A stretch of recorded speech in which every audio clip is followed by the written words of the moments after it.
So let's go to section 3. So section 3, so here are the questions basically. All of these are pretty basic questions which are, taken from the lean canvas itself. So if you look at this lean canvas, there are 9 components. There are 9 components here, right? So if we want to read this lean canvas, the first thing we should know is what is it that your venture is trying to do, right? So either we can get that answer by looking at all these 9 boxes, studying them in detail, or you can make it easier for us by saying this in a very brief way. What is your venture trying to do? Okay, so that is pitch your venture. Okay, and what is the next question? The problem statements or opportunity statements. So any venture either solves a problem or they fill a gap, right? There is, for example, a lot of requirement to supply fresh water, purified water to people in bottles, right? So one need not reinvent the wheel. There is a lot of supply gap. You have an opportunity to make business and you are starting a venture. Okay, so the opportunity statement is there is lack of supply, there is lack of, a lot of things. Problem statement, it can be something which you are trying to solve, which you have identified a pain point and you are trying to solve. So both of them are more or less the same. It's just that the difference is only for better clarity. That's it. Right? For example, somebody is solving for reducing the emissions from 4-wheelers and 2-wheelers. That's a problem. So how are they solving it? They're solving it by working on electric vehicles. Somebody is working on hydrogen-based engine. Somebody is working on other alternative fuels. Okay, so they're choosing the problem statement and they're finding a solution. In opportunity statement, somebody already has there are maybe 50 varieties of 2-wheelers are there in electric scooters today. Maybe there is an opportunity for having more electric scooters. Somebody has already found the technology for us, right? So you reverse engineer, you try to do that and you get an opportunity to make business. Okay, somebody may say that, maybe the vehicles are ready, maybe the servicing stations are not there. So it's an opportunity. Somebody is going to say that, AI is going to solve a lot of problems in future. So there's an opportunity if I use AI in my business. Okay, so problem and opportunity statements is pretty straightforward. These are surface level issues, right? Surface level issues. What is the surface level issue and a core issue? If you go to a doctor and what are you going to say? Or what are we going to say? We're going to say that, I have headache, I have fever, I have heart attack, I have this, I have that, so I have heart pain. So for the doctor, all these are symptoms. So the problem could be some nerve in the heart or some, digestion or gut health or some bacteria, some terminology, which we don't know. So that is the root cause. So what does the doctor do to identify the root cause? He will ask you to get some tests done. Blood test, X test, Y test. So once he sees the reports, he will identify the root cause of the problem. Okay, this problem is because of X, Y, Z. Okay, so we want to know whether you have identified the root causes or not. Okay, so whatever you write here should be the symptoms, and whatever you write here should be the root cause. There is one method to identify root causes, and that is called why-why analysis.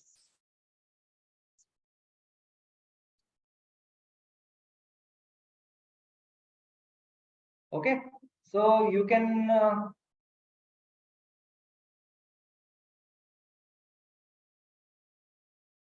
so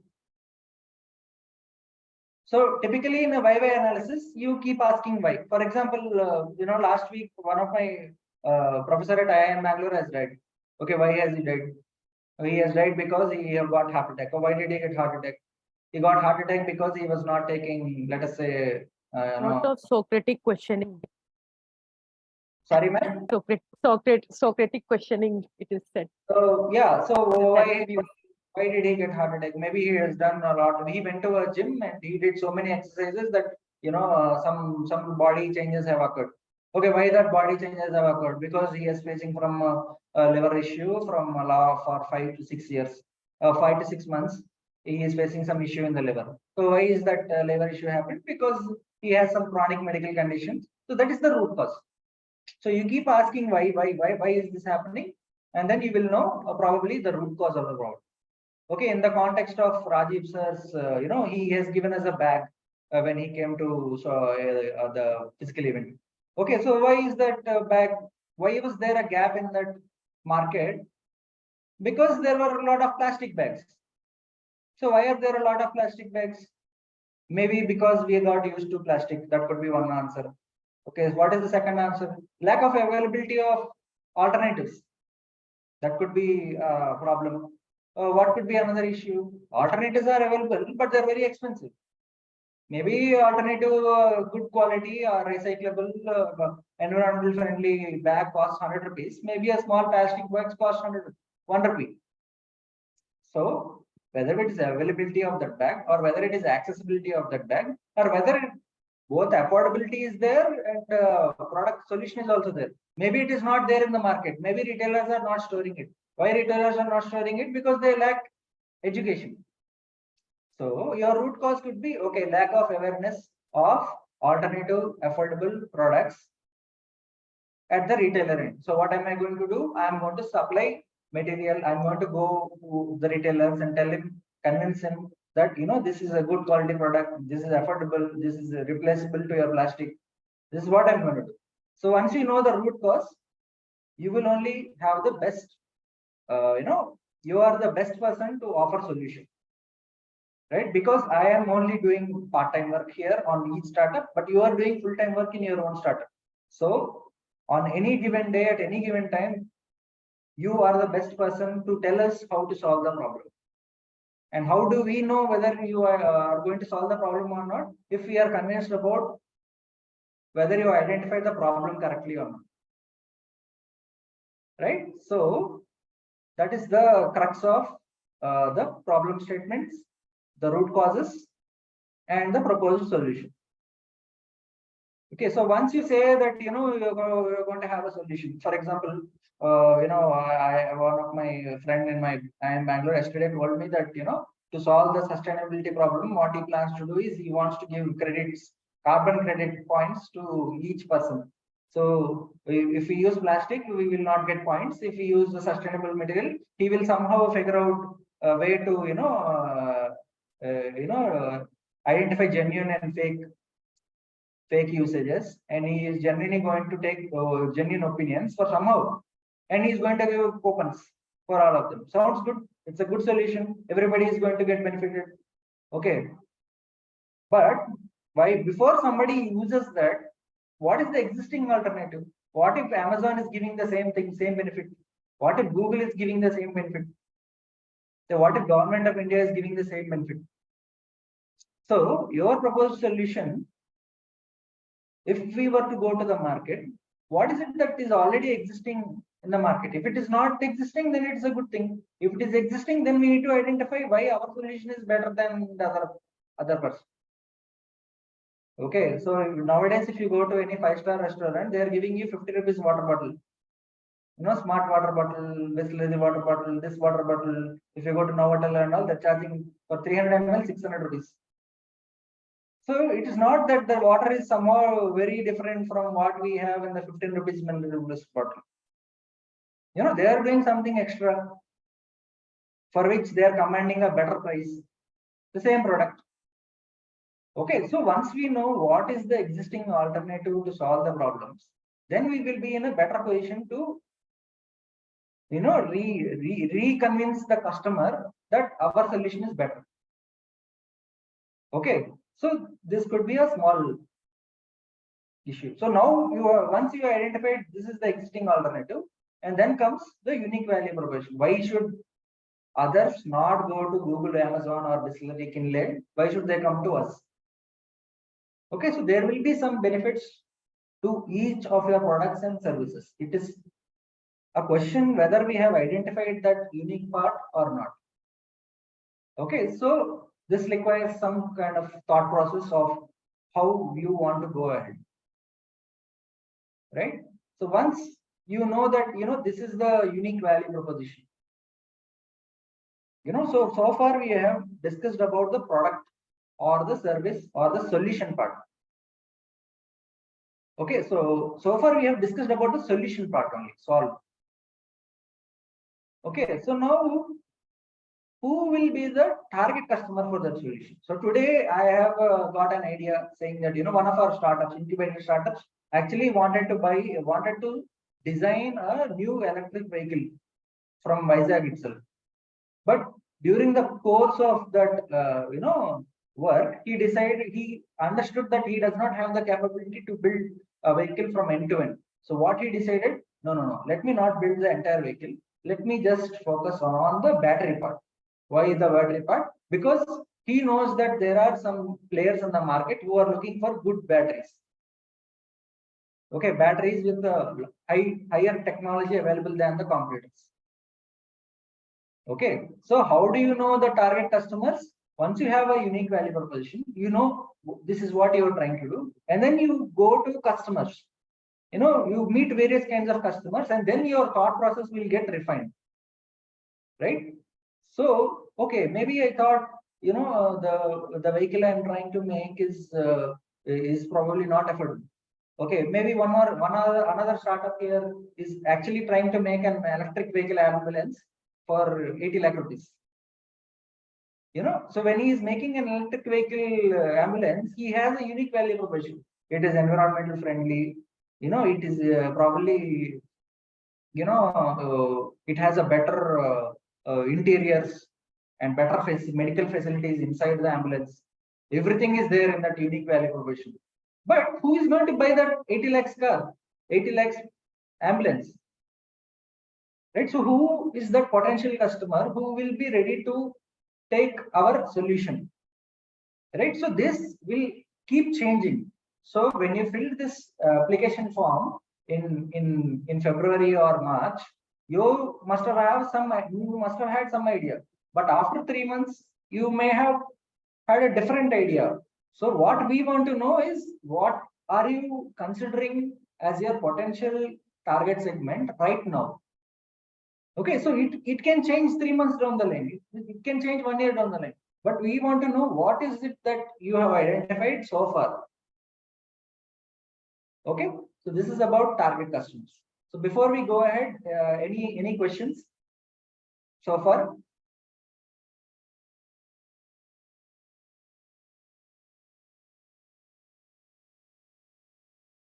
Okay, I'm going ahead. So once you have identified the target customers, then something is very, very crucial to all of our business. So just because it's a social venture, we cannot do work for free.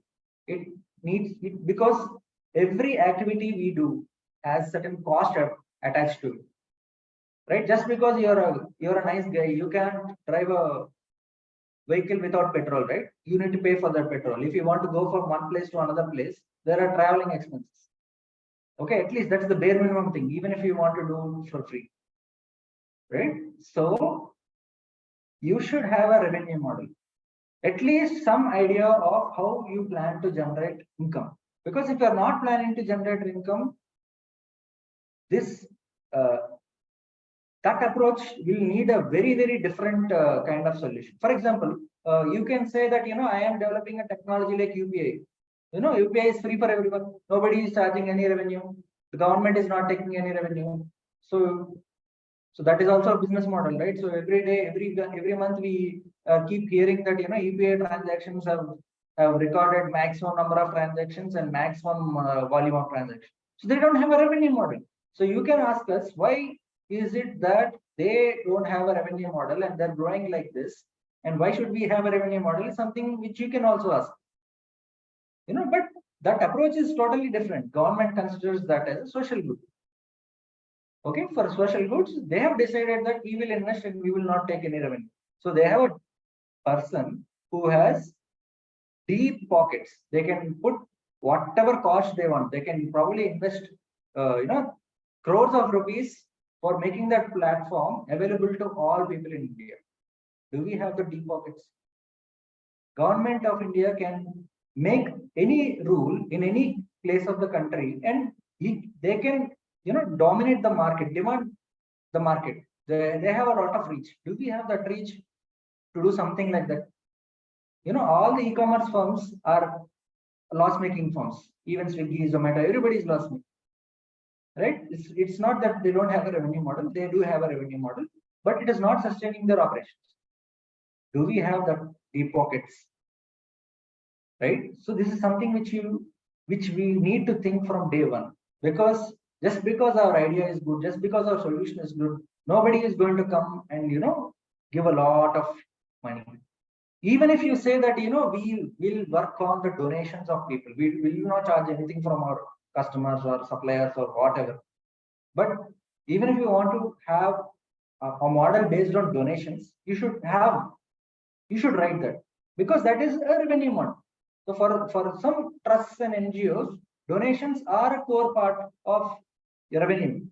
For incubation center like us, CSR grants and government grants are the source of revenue, because we are not charging anything from any of our startups. Right? So there has to be some revenue model, even if it is a donation. So there is practically no venture where you say that there is no revenue model at all. Okay, so one more counter example to give you is WhatsApp. WhatsApp, nobody is charging from the last 10 to 15 years. But when it was bought by Facebook, it was probably a $17 billion deal or something. Right? They don't generate revenue model. So there are exceptions to this. But for all startups at our stage and at our capabilities and at our network levels, we should have some revenue model to sustain the growth of your business. Okay, it is not just about survival. Okay, so even if you would have gone to Delhi Metro or a Hyderabad Metro or a Kochi Metro, they are public services, but they still do make some amount of delta X to to cross the costs and have some or what do you call it, to generate some corpus. That corpus is very important, because only if you generate some corpus, then only you can invest that amount in the growth of your venture. So practically, without revenue, it is very difficult for any startup to grow. So that is why this question is very, very important, whether you have identified revenue channels or not. You can say that, I identified X, A, B, C, but 3 months down the line, it may change. Right? So that is also a possibility, which we are okay with. So we just want to know whether you have identified something or not. Okay, this 28th part, very briefly, what is the progress of your venture so far? Earlier, you have said that, the stage of your venture is, where is venture? Okay, here is the stage of the venture. Okay, so you can quickly, briefly talk about what has been your progress since generating an idea. When you came to this program, you had an idea. What has been the progress so far? Okay, so if you joined this program at an MVP level, so what has been the progress so far? Okay, so the more brief and the more clear you give us about what you have progressed, the better we will be in a position to understand your journey so far and the support which you need going forward. Okay, so now market size or opportunity in this business, this is a very tricky question. So typically, if you remember your marketing classes, they would have talked to you about TAM, SAM, SOM, and all. So we don't need that much of analysis and that accurate number. We just want to know whether there is enough opportunity in the business, whether there is enough opportunity to to do a business in this sector or not. Right? So, for example, one of your startups, they work with Anganwadi centers and they want to provide services to the children and the teachers. The market size numbers may not be in billions of dollars, but the impact is going to be huge, even if they look at a small number of teachers and small number of children, right? So the market size, how do you calculate a market size in that opportunity? Let us say that you are only going to work from Delhi or Hyderabad or Visakhapatnam. You can say, you can count the number of Anganwadi centers which are there in Delhi or in that state, right? And you can estimate the number of children which are there in each class. Let us say on average 30 people into maybe 50 are there. So you can say that my market opportunity for now for the next 1 year is 1500 children. Okay, we are okay with that. We don't want you to give some big number saying that there are 50,000 schools in India, there are 50,000 into maybe 100 per class into 10 classes. So you will get a very big number, but that may not be practically applicable in your context, because we want to know what is that you want to go to, from X to where, right? Now you are impacting 30 children. In future, do you have the capabilities, or are you planning to impact more or not? Even if you want to maintain 30 children per year every year, we are okay with it. But having some idea about the market size or opportunity is very crucial, because when you go to any investor, okay, at the end of this program, you will be having a demo day where at least some investors will be coming to, to look at all the opportunities, all the businesses which you have created, anything. So even if you go anywhere, but first question which any investor is asking is, what is the market size? Why is Zomato, why is Byju's, why is Swiggy getting funding after funding, even if they're not making revenue? Because they're saying that, fundamentally the market is so huge that, I need to go to the corner of eastern part of India before somebody else goes. I don't care whether I'm losing money, because that is the opportunity, right? I need to go there. I need to establish my presence. For that, I need to grow. I need to hire more people. I need to invest more in technology. I need to hire more office spaces. Okay, I need to make more number of products. I need to produce more. So for all that, I need money. So you give me money, and they're getting funds. So what is the decision which the investor is looking at is the opportunity. So even if you say that you are probably you may not get funding from investor. Okay, what about government?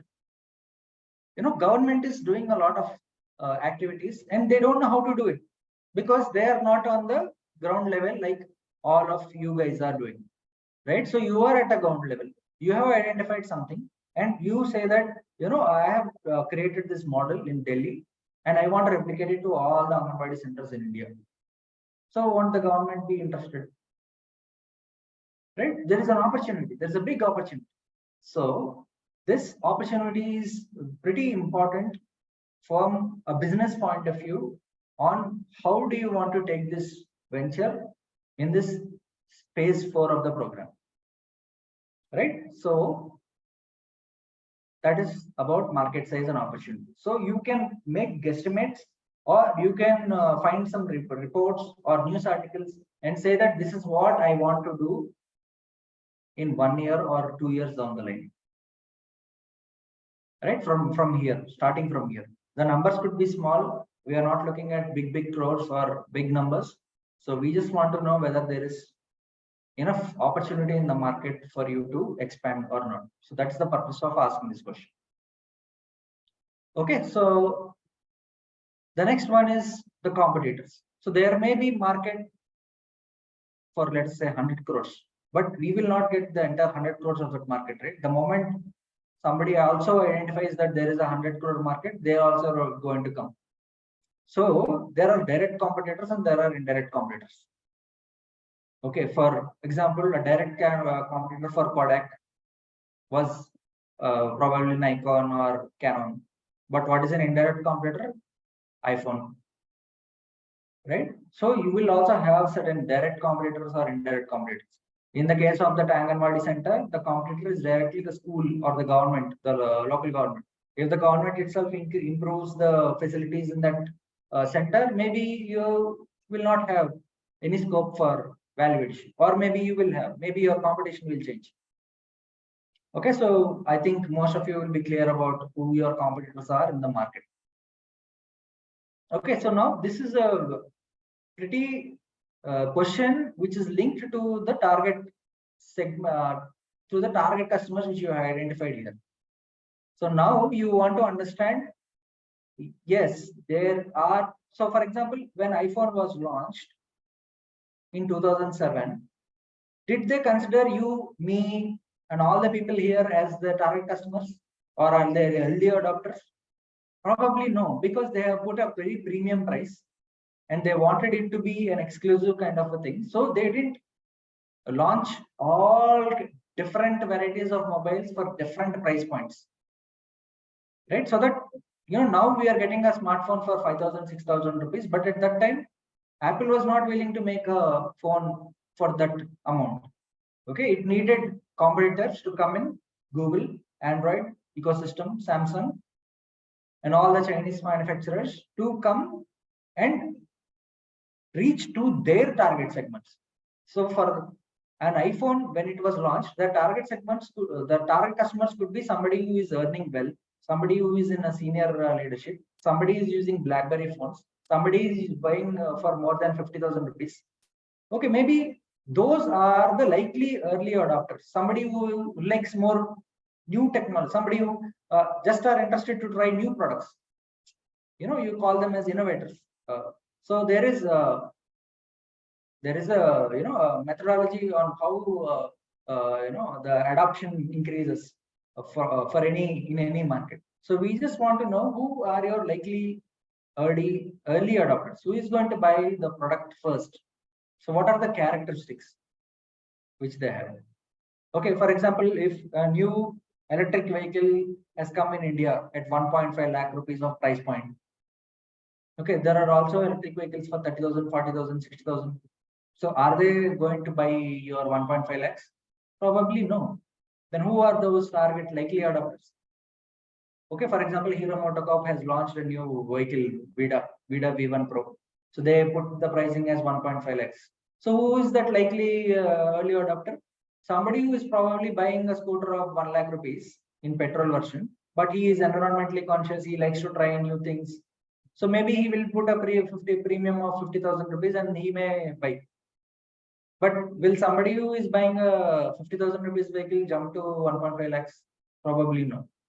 And who is another likely early adopter? Those who are not satisfied with Ola S1, those who are not satisfied with Ether, those who are not satisfied with Bajaj Chetak. So these are the customers who may likely switch to that 1.5 lakh vehicle. So those could be your early adopters. So your early adopters could also come from your competitors. Okay. So recently Twitter competitor was launched, Threads by Instagram. Within very short time, they got some 100 million users. So where did those 100 million come from is this question. So who were those early adopters? Probably those 100 million people are already using Facebook or using Instagram. Maybe they just wanted to try something new. They're fed up with the Twitter because Twitter asked them to pay for tick marks. Maybe the people who left all the Twitter, maybe who know that the Twitter is going to go down, right? But it's the fastest adoption which was ever witnessed in technology, right? So who are those likely adopters? What are their characteristics? Okay, now this is a very important thing again. So just because there is a target segment, let us say in that example of 1.5 lakhs scooter, now will somebody buy that 1.5 lakh scooter in Amazon, in e-commerce channel, in online channel? Maybe yes or maybe no. They also have a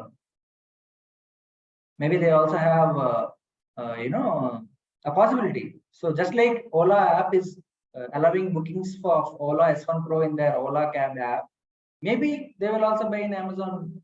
Maybe they should open a channel in e-commerce online channel, or maybe they are not buying in online, or maybe they don't want to go to existing Hero service showrooms or showrooms like that. Maybe they want exclusive showrooms for all electric vehicles.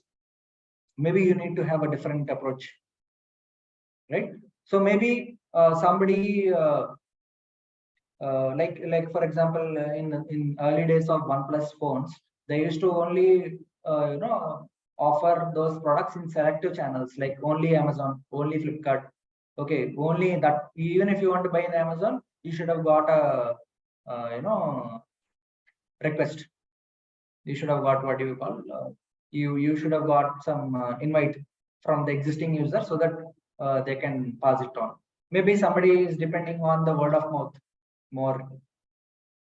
So what are the ways? Maybe you want to only do digital media marketing, or maybe you only want to set up billboards, or channel can be anything. It's basically how you are trying to ensure that your product or services are getting delivered to your customer. Right? For example, if you want to, buy a toothpaste, in which, in what are all the channels in which HUL or the PNGs are trying to, you are using, so that the toothpaste reaches us. So they have their own distribution network. They have their own. They don't have their own retail stores. No HUL. There's no PNG store, as they don't have a store like that.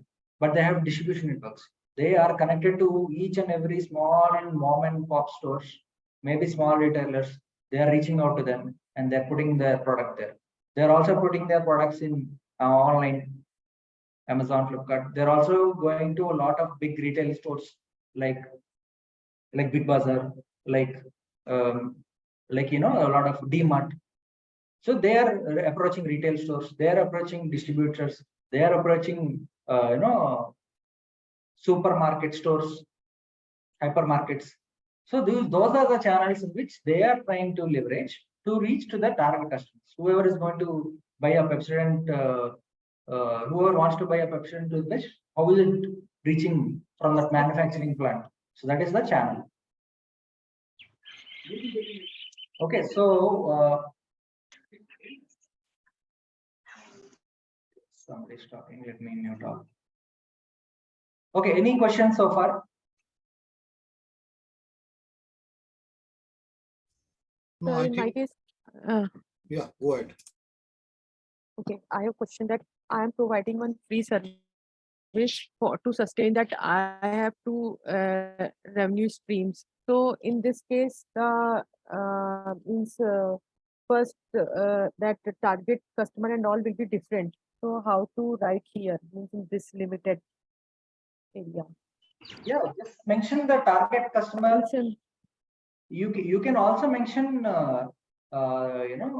it is saying target customer, so each customer could have a different profile, because means the people who are not going to pay, so they are not in that customer, but yes, they are first one to get the benefit. no. See, but that is, by definition doesn't mean that he's paying for that. Okay. So the customer or the consumer is the one who is actually going to use that service. Yes, so consumer is different and here customer is a little bit different. Yeah, customers are a little bit different. For example, if you want to reach out to the Anganwadi schools, so the customer is actually the Anganwadi center. So they are your customers. Students and teachers are your consumers. So unless the school gives you permission to go inside, they will not permit you to go inside, right? So, or for example, a small, less than 10 years old kids, if they want to buy a chocolate, they will only ask their parents, right? They can't go to the shop because they don't have that financial power. So they are consumers. The customer is basically the parent. Parents can be given free chocolates, saying whatever reason you want, but that's where the revenue stream is different. So the revenue stream could be coming from another customer. For example, you are a customer to our incubation center. All the startups, all the 50 people here are our customers. Okay, government or the CSR organization which has funded this, MTAR Technologies, we are also a customer to them, and they are a customer to us. Why are they our customer? Because if we do this cohort well, if we do this program well, we can go for the second time and ask them the same funding. We did this. We want another 50% more funds to scale up this. So they are also our customer. You are also our customer. We are not charging anything from you, but we are charging everything from them. Okay. Okay. Okay. Yes, ma'am. Kavita ji. So in the revenue question, do we mention the percentage also? Like, for example, from X percentage, we are targeting to source from you can Y source. Yeah, and all of that kind of. If you have clarity, you can dive deep into that. But not everybody will be having that clarity. So even if you say that 50% of my revenue is going to come from this source, it's fine. Okay, fine. Yeah, so that kind of a breakup is also good, right? Good to have. It tells us that you have some additional clarity. Okay. You have thought about it. So I think that in bullet points, it will be fine, like writing very much clear in bullet points. Yeah, you can over here, you can put bullet points, you can underline, you can italicize, you can put bold, which is not possible in Google or Qualtrics. Okay. So how you want to present it is up to you. Because the more detailed it is, the easier it is for us to evaluate you. Because remember, we are reading how many questions are there? Maybe 40 questions. Okay, so we'll go to the next one. Okay, so what are some of the key metrics you identify to monitor the performance of this business? So this could be linked to the cost aspect or the revenue aspect or the target customer aspect. So it could be linked to the unique value proposition also. Okay, maybe you can say a key metric as I'm going to make 4 different kinds of toothpaste. Okay, so key metric is number of varieties of products. 4. Okay, another key metric could be I want these 4 toothpaste to be sold to 10,000 people. So number of customers purchasing the product is another key metric. Okay, so I want to make this. I want to make this toothpaste at 50% of the cost of my. I want to give this toothpaste at 50% of the price of my nearest competitor. Okay, so that could be a metric, and you can say that you want to be a leader in this market segment. Maybe you want to have more market share in this market. So that is also a key metric, right? And what could be another metric? Revenue. Maybe I want a question here that since mine is in ideation stage and I don't have that numbers in hand, so what I'm expecting in 6 months or 3 months that I can write here? No, you should be having some idea of how you want to measure your performance, right? Yes, yes. But that will be on the basis of my assumptions and expectations only. No, we are not asking you to give the numbers like 4, 10, 10,000. Okay. What is the parameter? Is it the number of products, varieties? Is it the number of customers? Is it the number of partnerships which you are going to make? Is it the number of children which you are going to impact? So what is that broad parameter to which you will be understanding the performance of your business? Maybe market share is a metric. So we are not saying 5% market share, 7% market share. It's not like only market share is a key metric. Okay. Yes, ma'am. So when you say number of students, for example, that is just the reach. That is to monitor how many children you have reached, but that does not mean the outcome or the impact. If we say from the framework of the TOC, theory of change, right? Yeah. So that is just the reach. But what happens after that reach? That's the real impact and the outcome that social enterprises are supposed to get. Yes. So the reason why I said the numbers are not relevant is some startups could be at an ideation stage. Some could be at a prototype stage.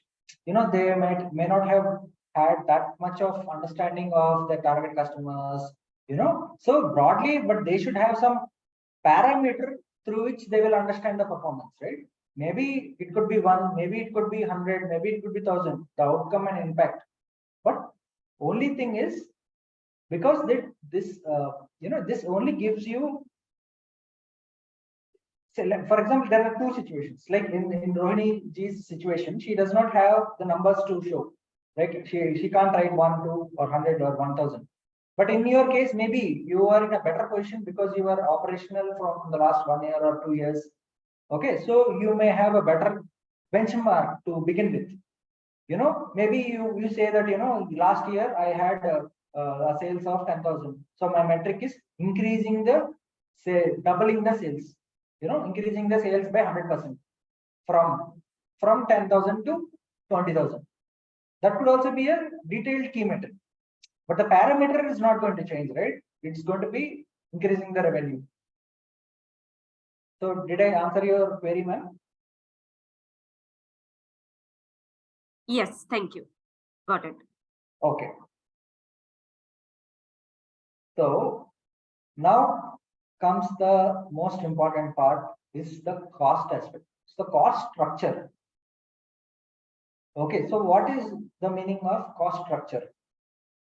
Okay, so typically if you look at India's GDP, it is mostly services which dominate the GDP. Okay, so in services, they don't probably have investments like in the case of manufacturing and in the case of agriculture, right? So what is the core investment in service sector? It is the human capital.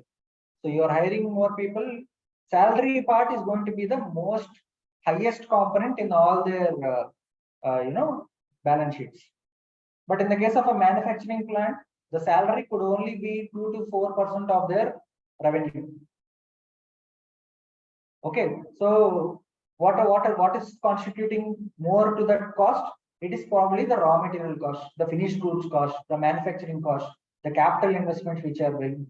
So the cost structure majorly gives you an idea of what are the components which are going to take majority portion of the cost. Right? So typically the mistake which everybody makes is, I am going to make a website, so there will be cost. Okay, I'm going to put one person to monitor all the social media chats. That's one cost. I'm going to invite people for a networking event, so I have to give pens, papers. I have to put banners. That is a cost. So that is not what we mean by what is meant by cost structure. Okay, in the same example, if let us say you are organizing an event, let us say we have organized one event for your cohort in the last month. So what was the cost structure there? The cost structure was, if we are doing that activity regularly, repeatedly in 1 year, we just organized 2 physical events this year. Okay, in 6 months. But what if next year we have to organize 20? What will be the cost structure for that? Cost structure in all these cases, there will be website, there will be digital marketing, there will be one person to monitor, there will be pens, there will be papers. All this cost will be there. But what is the cost structure? Cost structure says, traveling costs for the guest speakers. Traveling, lodging, boarding, local conveyance. That is a major cost. What is another cost? People are going to stay in hostels, so we have to pay for accommodation costs. After lodging and accommodation, maybe third one is food cost. Okay, after food cost, what is the cost? All the small parts like papers, pens, banners, t-shirts, gifts, mementos. All those are very small. So the majority of the cost is going to be by the traveling cost, because it is a tier 2 city. People have to come from a lot of places, especially the speakers and the startups also. So for organizing a physical event, the traveling cost is going to be very high, because that is the basis on which you will decide, right, whether you want to come or not. Second is, how much cost is it going to incur to stay here for the accommodation, for food, for traveling local. So that is the second cost. Third one is operational cost, major operational cost. The food is a major operational cost, because if per plate costs 1,000 rupees, and if 50 people are coming, straight away it is 50,000 rupees per day. So if 2 days, 1 lakh rupees. So if we are doing 50 events for 2 days events, so 1 lakh into 50, that means 50 lakh rupees is only the cost of the food. So by deciding this 50 lakhs, So how can I say that whether this 50 lakhs is high or low compared to another metric? If the if the food cost itself is 50 lakhs, if the if the traveling cost, then that will be 1 crore rupees. At least 1.5 crores actually. So for me, if I were to tell my management that I am going to organize 50 two-day workshops which are attended by 50 people each, it is going to cost me 2 crore rupees. Okay. And how is he going to decide whether to go to make the decision or not? It depends on the revenue. If I'm selling that, the revenue which we are going to make from this 2 crores is 10 crores. Whoever is going to come to my event, I'm going to charge him 10,000 rupees as fees. Or maybe they will build their venture, they will bring fame to me. You know, these are the cost structures. Using these numbers, using the major core components, you can decide whether you want to do that or not. So that is what is meant by cost structure. Am I clear in this point, or should I explain it?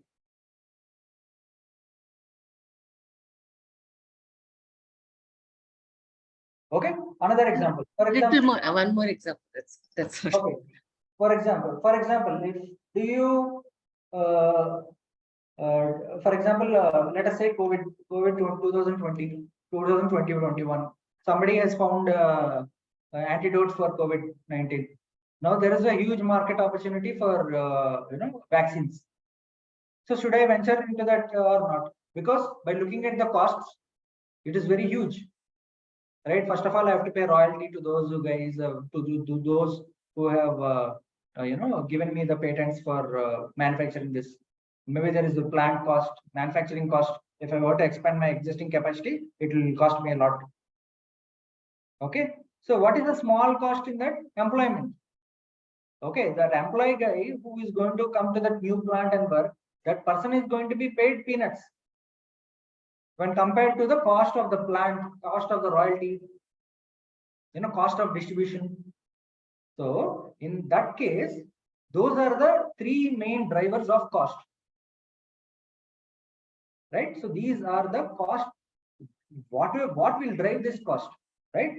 So somebody may say that if these are the costs, I am willing to invest this much crores of rupees for this cost. But what am I going to get in return? So they can say, how many vaccines got delivered? Maybe 200 crore doses of vaccines got given to all people in India. First and second dose put together. So 200 doses into, if they took 1,000 rupees per dose, 200 crores into 1,000. So that is 200, that much amount of number, which is the revenue. So what is driving the revenue? What are the drivers of revenue here? The drivers of revenue is the cost of the vaccine. So the cost of the vaccine is the driver revenue. Okay, maybe you can do many other things, but the driver of the cost is primarily the revenue.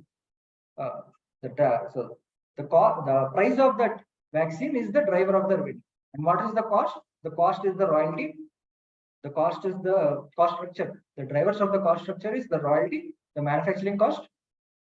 Those are the main. It is probably not the person who eats pani puri or he eats biscuits in the manufacturing plant. That is also a cost. Maybe they will also need some website. Maybe they will also need some traveling to be done. Maybe they will also need a lot of other things which will incur a cost.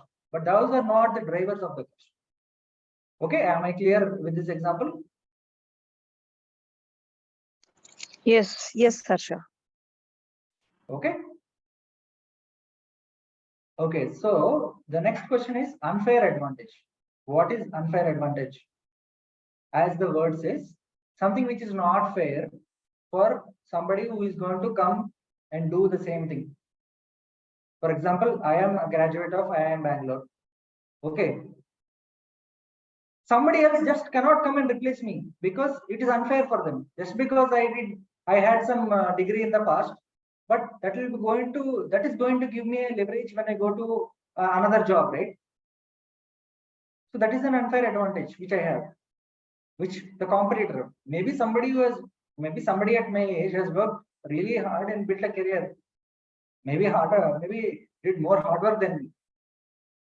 Okay, maybe he's going to perform better than me. But what is going to give me that edge? Because I have a brand. Now, what is going to give you all the brand? For some time at least, the association with IIM brand. You know, you can actually think about this point, but there could be many other things. People just don't know about, may not know about IIM and various parts of the country. People may not know. So what else could be an unfair advantage? Okay, so what is the unfair advantage of ChatGPT? The unfair advantage of ChatGPT is they are going to, if you type ChatGPT, if you ask him, okay, Mr. ChatGPT, you tell me what are the sources from which you are taking the information and summarizing it and giving that content to me. Okay, if you ask that question and if you look at the answers, they're all in public domain.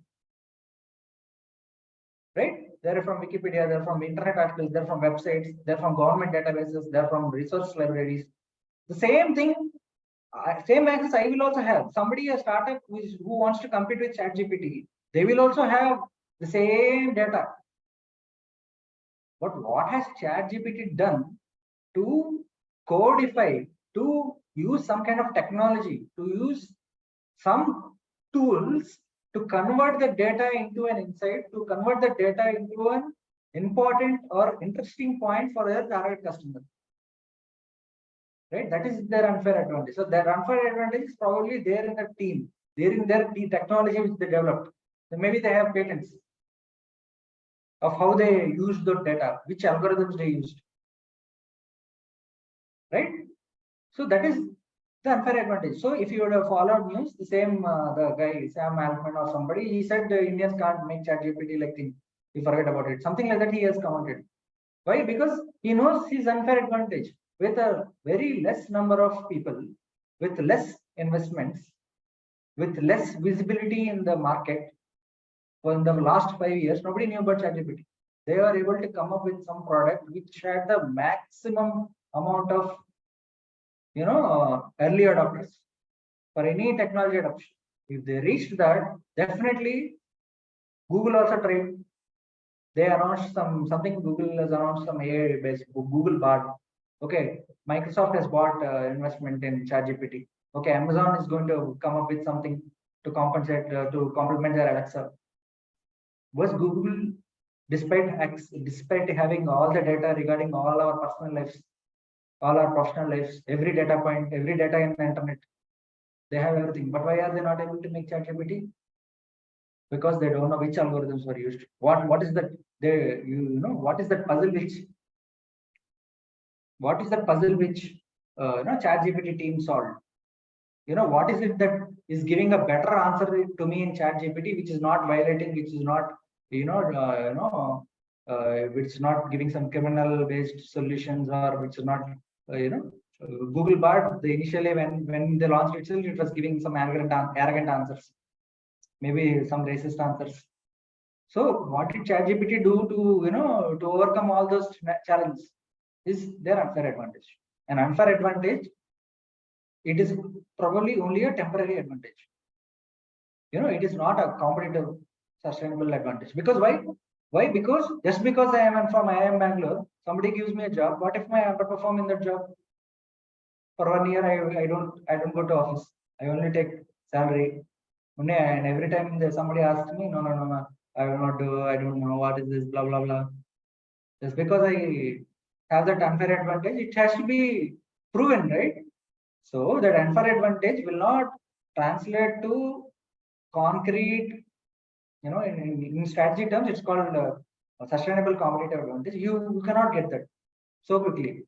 It is only something which some people have at the initial stages, right? For iPhone, when it was launched, unfair advantage, probably they had a lot of patents to protect their technology, the touch-based things, So for that, patents, how patents are, manipulated. So same solution, they will change some or two parameters, and then they'll file a different patent. maybe the size was not 4.1 inch, maybe it is 4.3 inch. So it is different. The patent changes. The patent is not for the patent is only for the specifications part and all. So it will take some time for Samsung, for Google, for anybody to come and build something. Till that time they struggle. Till that time Apple was the leader. But after that they reduced the price. Apple lost its premium share in the premium smartphone segment. Now Samsung is leading. Unfair advantage. I hope you have understood by now. Okay. Okay, so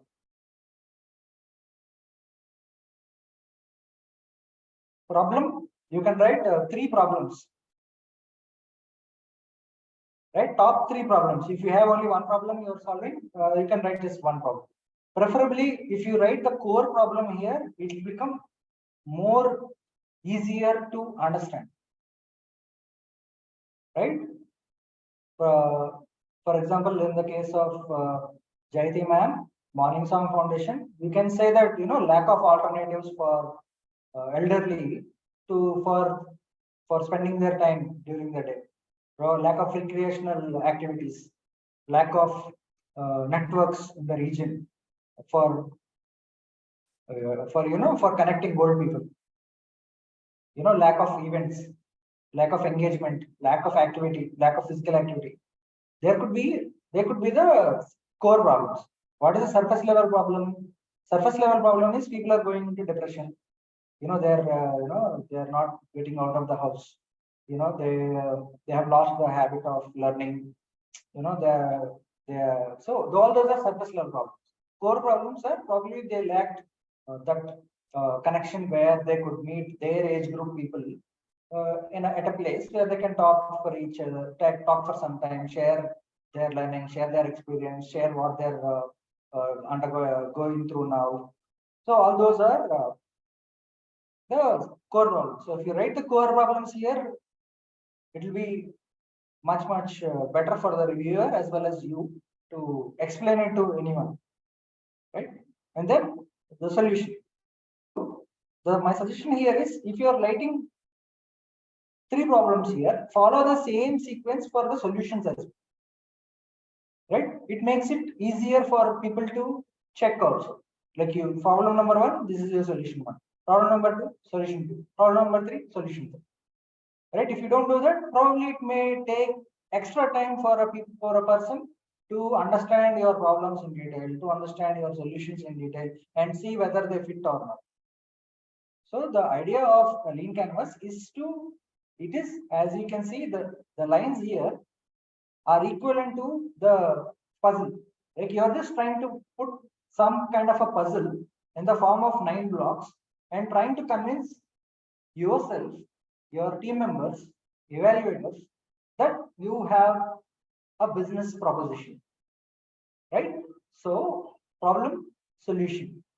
So as before you write the solution, you can also write the existing alternatives, right? Yeah, these are the problems. These are the existing alternatives. Existing alternatives are that example, probably only the societies where they live in. But the societies have limited number of people. Each society's count of people or the count of households in society is going to differ. So in some societies, maybe there are no elderly people. In some societies, maybe there are more people, but there are less number of people in their age groups with whom they can connect. Maybe people are not coming at that outside at a particular time. So any alternatives could be anything, right? Alternatives. Another alternative could be social gatherings, like weddings, birthday parties, any kind of social gathering. Those are existing alternatives. The solution could be very highly a focused networking event for only old age group people, age X to Y, every once in a week, a physical event. Key metrics. What will be the key metrics in that example? Key metrics could be the number of old people engaged, the number of events conducted, or the number of hours of engagement, right? What do you think is going to capture the quality of your service or your business, that should preferably be the key metric. Right? So what is the key metric for the next upcoming iPhone? The key metric could be, as usually, the number of customers, satisfied customers, or they can say that, number of people who are using iOS 17 compared to iOS 16, right? Maybe he's an old customer also, but he should use the latest operating system. That could be a key metric. 99.5% of adoption of, because in Android, you can't, even if you buy a new mobile, you may not get the latest version. But in iPhone, you will get the latest operating system. So along with the product, another point could there be on the latest operating system. Okay. Another key metric could be, the in your distribution. Maybe if why are iPhones not coming with the charger? Why are nowadays Samsung mobiles they are not giving charger? Because if you put the charger, it will increase the size of the box. If the size of the box is increased, then the number of boxes in which can be put in a truck, it will go higher. So if you want to ship more boxes in the same available space of a truck, you need to reduce the size of the box. So to reduce the size of the box, they are removing chargers. So a key metric for them, the moment when compared to the previous model, which had a higher thickness, the new model will have a lower thickness box. So the key metric should be the volume of the box of the phone. That's the key metric for that particular thing, right? Key metrics will keep changing, can keep changing. Okay, and then you should write this part, right? So yeah, I have solution, but who is the person who is going to use this? Right? So target customer is definitely somebody living in that city, right? Somebody who's living in Kolkata. If he's living in Hyderabad, probably he cannot come and attend your networking event. Or you can also do that event, call for an all India old age, all India elderly networking get together. Just like how universities get together, startups get together in events, maybe we can say all over India. So the target segment will change depending upon your solution, whether your solution is for only Kolkata or all over India. So the target segment will accordingly go. Now, even if there are so many elderly people in, in Kolkata or in India, why only some people will first? Who are those people who will come first? Okay, so maybe somebody, somebody who has information that such an event is happening. Okay, how will they get information? Maybe you are publishing a newspaper ad. Maybe you are sending a WhatsApp message to an apartment community. Maybe you are using some communities in Facebook, where elderly people are there. Or maybe you are going to, a place where they go, most number of elderly people go for jogging or walking. Right? So those are the people with whom, if you can convince them, if you can inform them about your product or service, those are the people who are probably going to come first. But who is definitely not going to come first? Those who probably have, health related issues. Maybe they need external support. Maybe they need their son or daughter to come with them. Maybe those who are living in an isolated remote place, maybe in a villa, not in an apartment. So those people are harder to reach, not impossible, but harder to reach first. So those are the early adopters. Now you have problem, now you have solution, now you also noted down the existing alternatives, metrics, customer segments, early adopters. Now comes this part. Why should these people or these people take your solution? Right? Why should they come to you? Maybe you can say that, I have diverse activities to engage. Maybe I have Antakshari. Maybe I have the number game which people play. Okay. Okay, so maybe I have a variety of games. Okay, that is one unique proposition. Another unique proposition could be, maybe I will also ask them to bring their grandchildren so that their grandchildren also can meet other grandchildren of their age group. Because nowadays, children are also not getting their age group friends, right? Because of nuclear families. So your unique value proposition could be something, maybe different number of games, maybe number of hours of engagement. No, I am going to do on a Sunday. On a Sunday, I'm going to have, maybe I'm going to provide end-to-end service. Maybe I'm also going to provide them a cab. I'm only going to book Uber. I'm going to first take a charge from them. I'm going to say, you come just like Amazon Prime subscription, you pay me subscription fees, 25,000 rupees per month, then you can forget about everything. I will only book cab for you. I will only book Ola whenever you want to come to the event. Okay, I will only arrange food for you. I will arrange your medicines. I will arrange some person to come to take care of you from the time you come out of the house to the event and back to the house, end to end. That could be a unique proposition.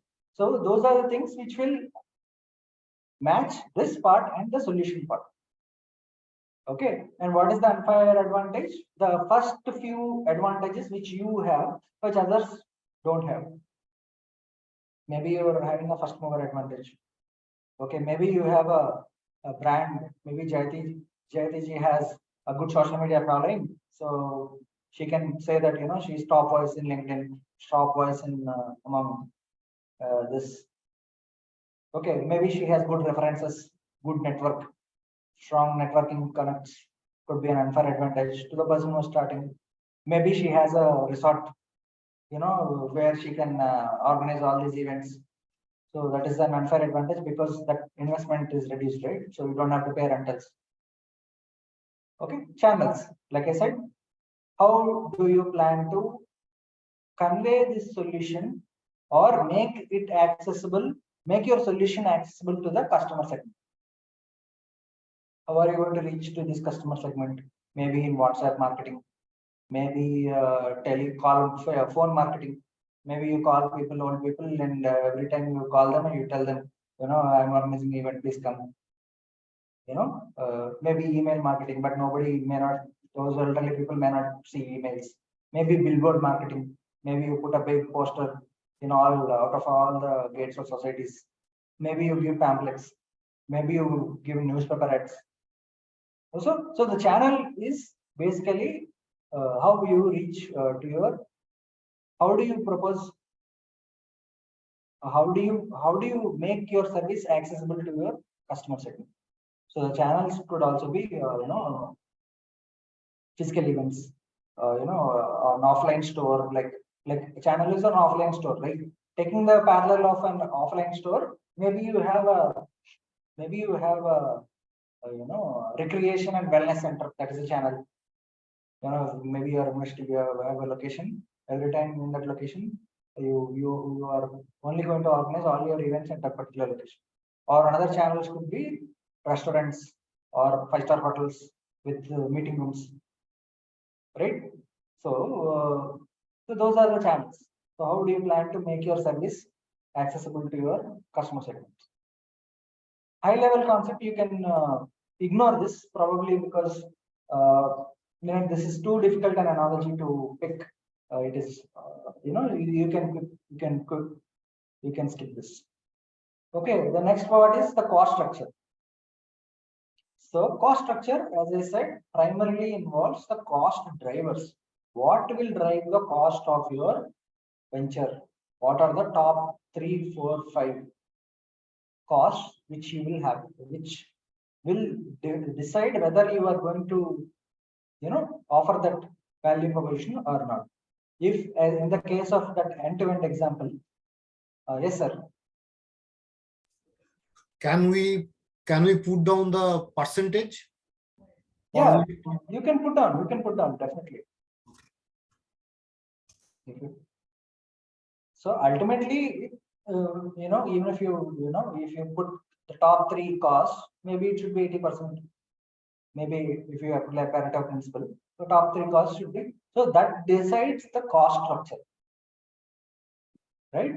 For example, Amazon also has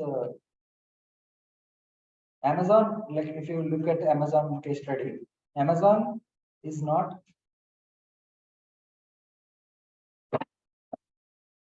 Amazon, if you look at Amazon's case study, so all their costs are in distribution centers, in logistics, but where is their revenue coming from? Their revenue is coming from cloud services. It's completely against what they have invested in. The current CEO of the Amazon is risen up from that, handling the cloud services only, not the guy who has been handling operations, who is delivering products, who is delivering the Prime videos, the Amazon Music. These are not the costs. These are involving the maximum cost, but the revenue stream is very different. Absolutely different. Revenue from their cloud services. So they are not at all considering their commission also because of the system charges, platform charges, what they are. All those are very minimal compared to the revenue which they get from their cloud service providers, right? So they get maybe 70% or 80% of their profits only from the cloud services, not the one which we all know. What is another cost structure for McDonald's? McDonald's, instead of going for a franchise-based model, they also buy the property. They buy the real estate there, and they only set up the shop, and they give that license to somebody else. So they are getting rentals also. If you look at their balance sheet, the rental income is more than the income they get from their pizza, their burgers and all. So their cost structure is, though they are getting revenue from burgers and all, their cost structure is primarily in the real estate. Maybe the revenue, the increase in rental properties is also their revenue. When they sell off that property, they will get revenue. So why I am giving these counter examples is that your value proposition, your customer segment, your solution can be completely different to your cost structure. It can have a different cost structure and it can have a different revenue stream. But if you combine all these 9 pieces, everything will be interlinked in such a way that you get that competitive advantage, that something which you can do, not others can do. Others can't do. For example, combining all these things, Amazon is offering better subscription, better value for their subscription of 1,500 rupees than Flipkart. But if you buy Amazon subscription, you can watch Prime videos also. You can listen to Amazon Music also, right? You can order. You will not have delivery costs also. But what about Flipkart? So maybe that is the reason for why Flipkart's dominance is reducing. Or maybe they are so good in their core that they don't want to get into all this. Like why should I get into Amazon Prime or like Flipkart Prime? Why should they launch Flipkart Prime and buy 50 crore movies which are flopped? Like, there is also the risk element, right? Just because increasing the portfolio of services doesn't necessarily mean that they are getting returns. For example, I just read a news article saying that recently one web series got launched, Citadel or something. They costed some 1,000 crores or 2,000 crores, whatever. So Amazon senior management is like, what the hell is going on? We are saving so much in cost, everything. Why are you blasting all that in some other thing? So when you're offering something which is as diverse as an Amazon business model or a McDonald's business model, understand that they know what their strengths are, but that's how they are playing the game. So in the same way, you can also put 9 pieces in such a way that it gives advantage to you, not your competitor. Right? So that is the basis of this lean canvas. Okay, any questions on the lean canvas? Sure, not directly on lean canvas. Can we get the recording of this particular session? Because this is so insightful. Whenever we are going to fill up these forms, that would be a great help. Can we get it? I don't know whether it is getting recording or not. Sir, let me tell you something. This recording will probably have 3 hours. If you want to get some point, where will you start watching? Right? So you may start watching from the lean canvas part, but how much time is it going to take? You can simply ask me in an email, I will tell you directly. right? Got So it. Got it. save your No, time. that's fine actually, because I don't want to bother you time and again. That's why. No issue. No problem. Okay. Okay. So any further questions on the lean canvas? So in unfair advantage, we have to write our strengths basically.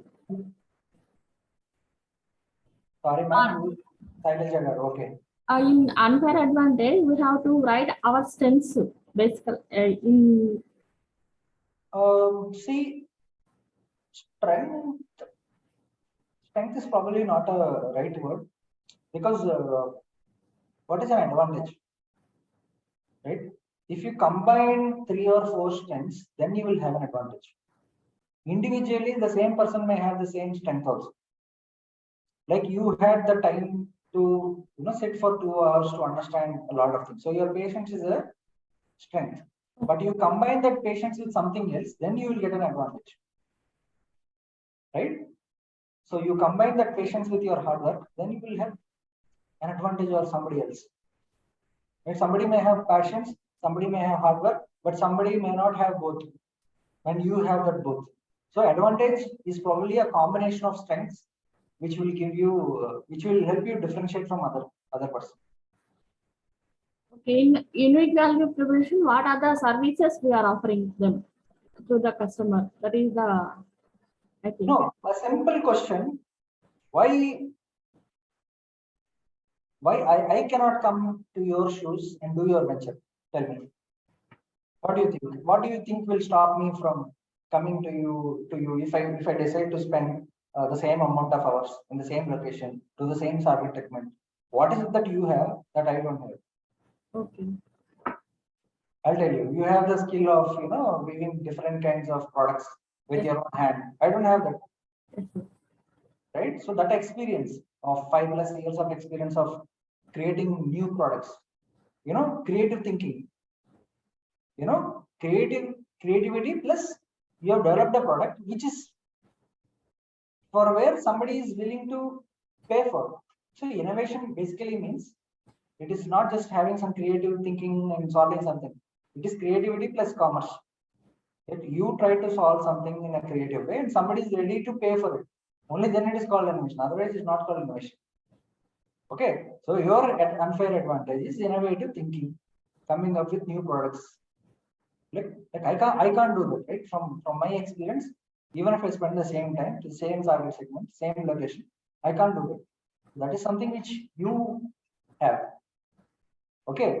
But then again, I am comparing mangoes with apples. Right? You and me are not same, but your competitors will are offering the same product. Okay. Right? From your apple to apple comparison, what is it that you have which they don't have?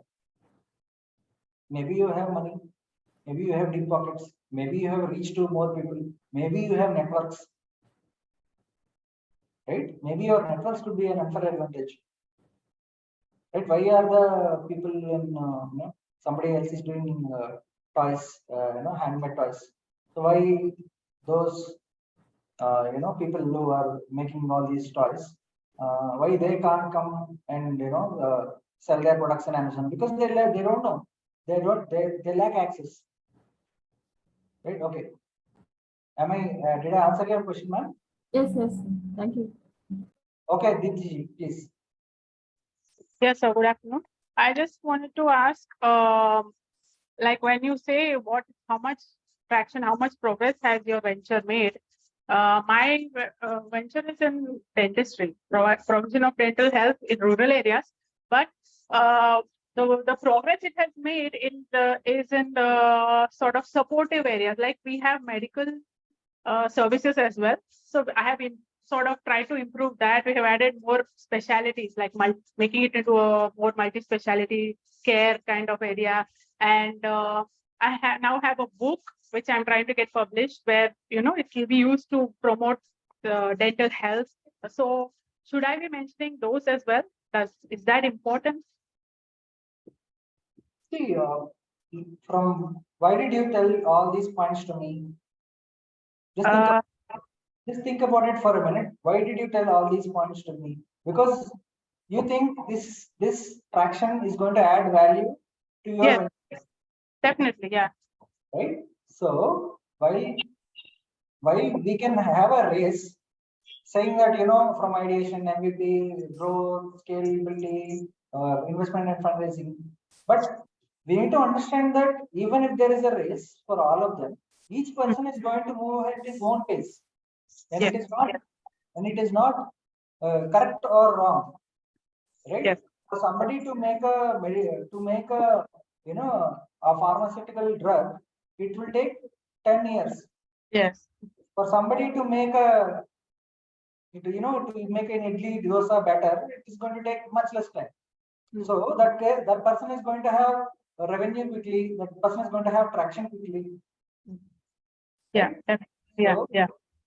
So to summarize, if you think that this experience of yours, this maybe the speed breakers which you faced, you can convince yourself and others that you have learned from this, and now you're in a better position to take your journey ahead, then why not write all those points? Okay. Got it. Got it. Thank you. Okay. So what were we discussing before? I think we have completed all the 9 boxes. Okay, any other queries regarding the lean canvas?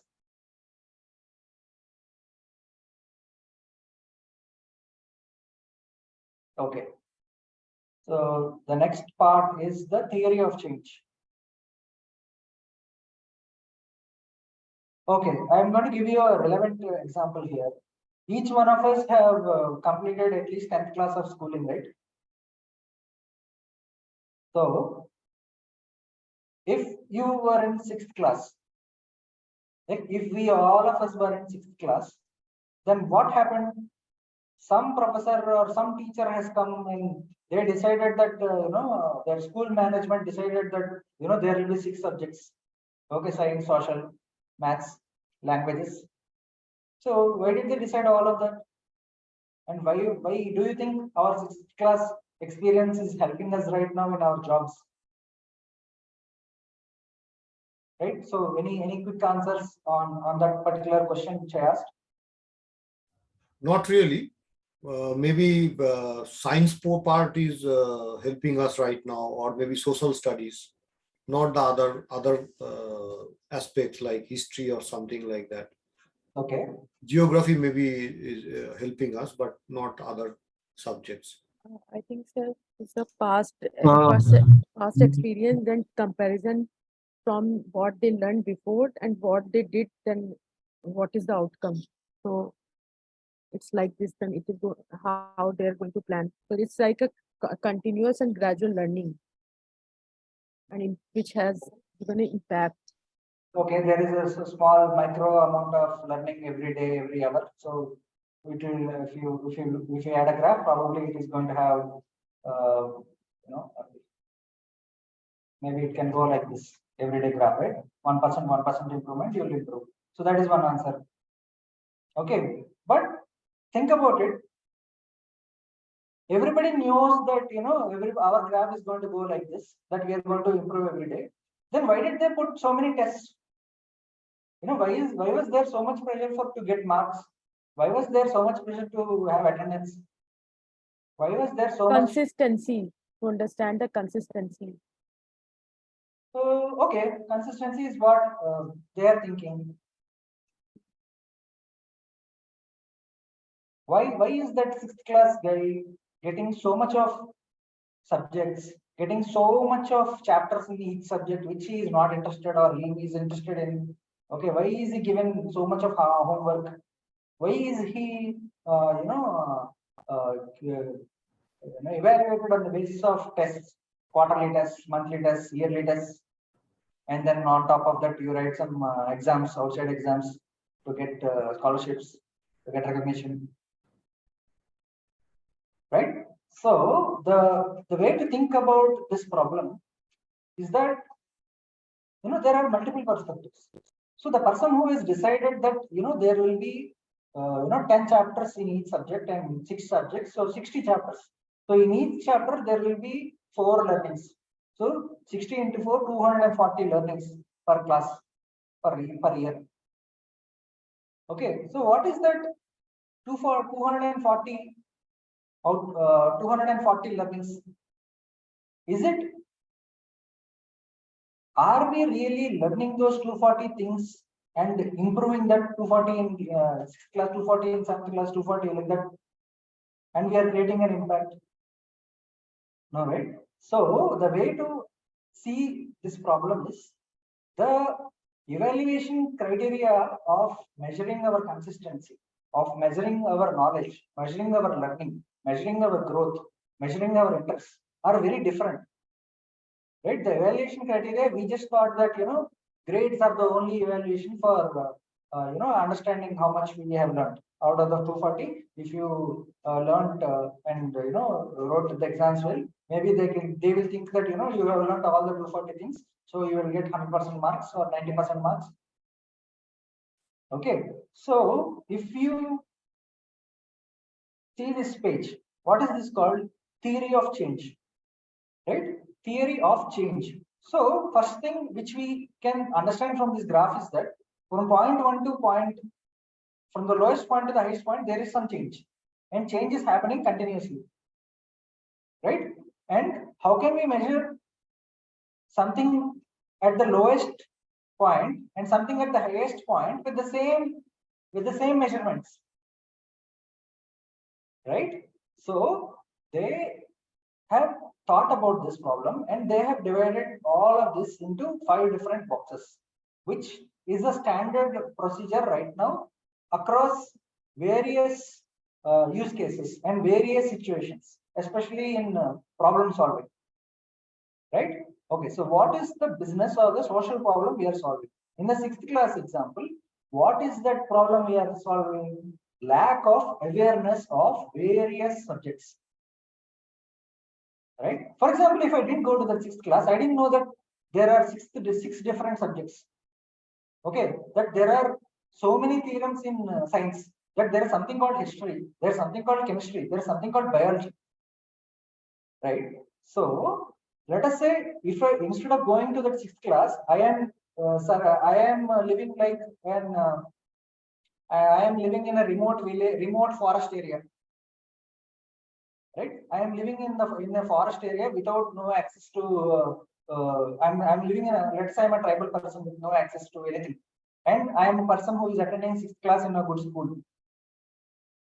Right, the first thing which I'm getting in a school is that awareness of various scientific knowledge, various thought processes, various people, information about people, good information about numbers, information about how to learn, in a class setting. First, for the first day you are learning first chapter, and second day you are learning another thing. Okay, when you compare it with somebody who is not in a tribal area, so that lack of access to various recipes of learning in the form of various subjects is something which we are getting in a school. Do you guys agree with that? Okay, it is possible that even in a tribal region, even in a forest region, that person will have his own learnings, his own awareness. So, because we have all come from the forest only, right? So, what we are saying that you decide the subjects, 6 subjects, the 6 and the chapters in each subject, and the flow of each subject, the sequence in which it is taught, the duration of it which is taught, the sequence in which you are evaluated, right? All those are processes. Okay, so why is this process important? Okay, that we will know the connection between the other things. So you understood all the processes clearly. So to deliver the process, what is required? Okay, what is the process which I said?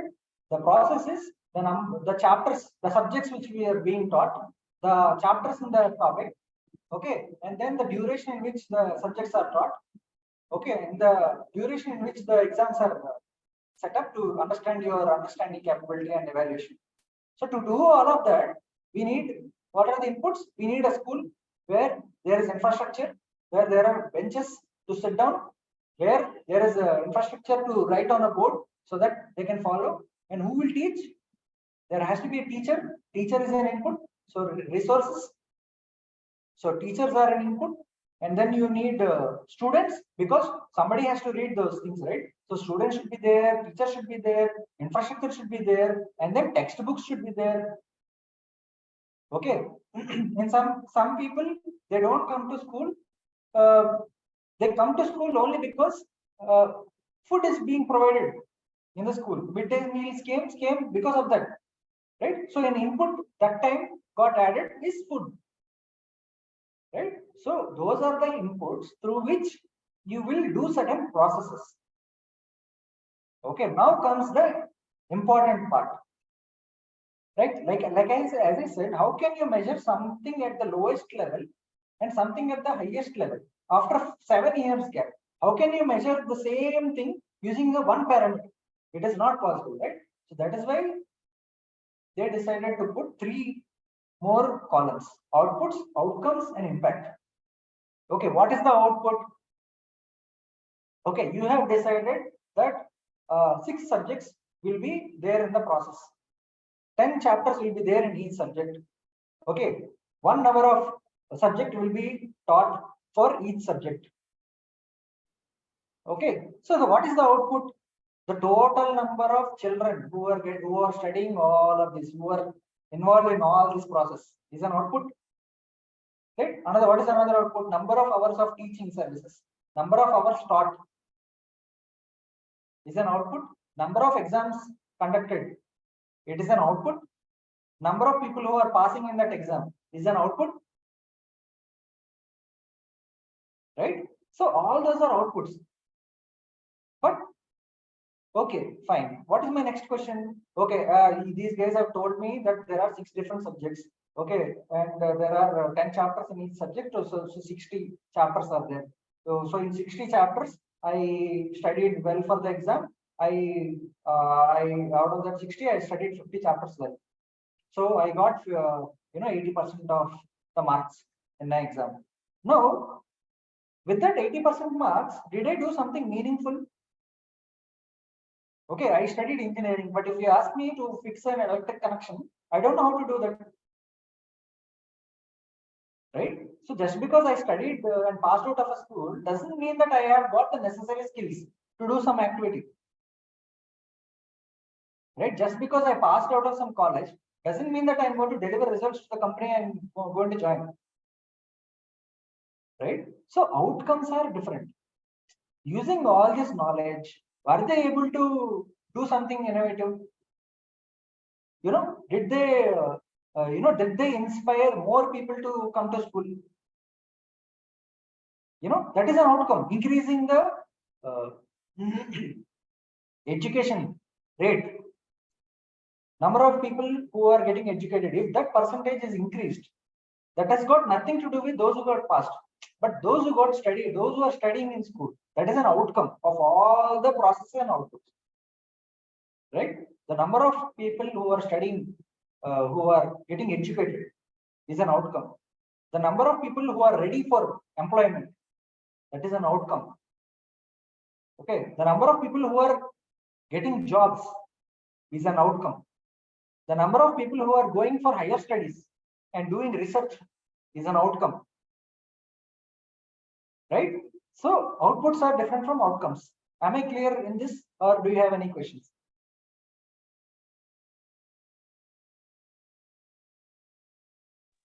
Clear, sir. Okay, so outputs are different from outcomes. Okay, now what if I say that, I got 50, I studied 50 chapters out of 60 chapters well, I got 80% marks, and with this 80% marks, somebody gave me a job. I got hired after my 10th class. Somebody gave me a job in a small kirana store. Okay, I got job, and from our outcome parameters, one job has been created. With that job, what is happening with that job? If I get that job, okay, if I get that job, that means I will earn some income. If I earn some income, I will save some amount, and that will help me come above poverty level. Right? So is my assumption correct that if I take somebody from a tribal area, if I put him in a school, if I give him some processes, he will get some awareness about some things. He may pass or he may not pass. He may get good marks, he may get bad marks, but he may complete 80%, he may have 80% attendance, but he may get food. And with that, he is going to get a job. And with that job, he is going to come out of poverty. So can I say that the impact of the education is to make people come out of poverty, is to increase their increase their way of life, improve their way of life, solve more problems. Because if there is money, they may have better access to healthcare, right? They may have better access to the government benefits which the government is giving, which will improve their way of living, right? So what is impact? How is impact different from output? Because output, you are just measuring what you are doing in the process, right? That is impact. Okay, so am I clear so far, or do you guys have any doubts?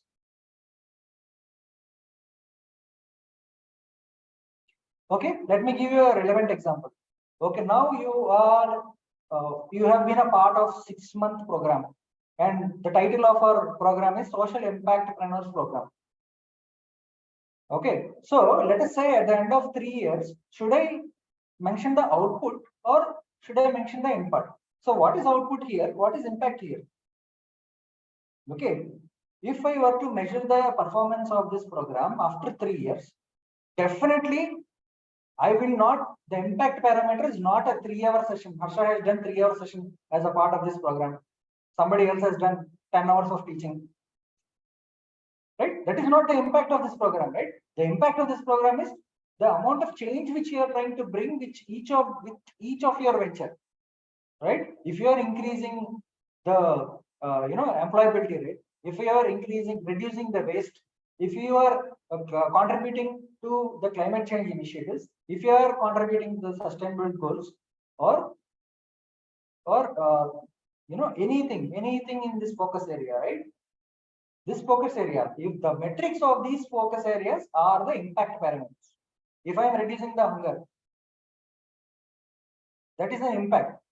Okay, if I am increasing the what do you call it? The education, the number of people who are getting educated, right? There is some parameter, I forgot the name of that. So then gender equality, you are offering equal opportunities to both men and women, not discriminating on the basis of gender, right? So these are all the major impact parameters which you will do in the long term. Yes, sir. You raised your hand. Yeah.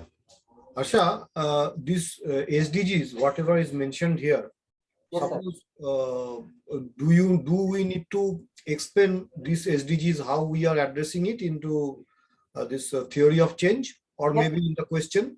Yes.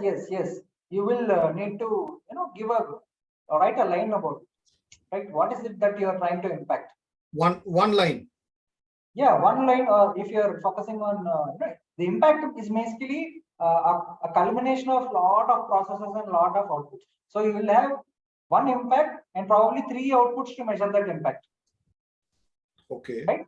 Yeah, because in our explanation for another submission, we have actually addressed around 12 SDGs.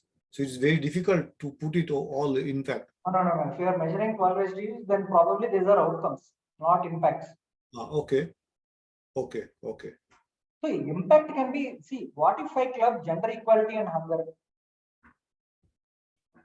Okay, what if I club hunger and gender equality? Let me give you an example.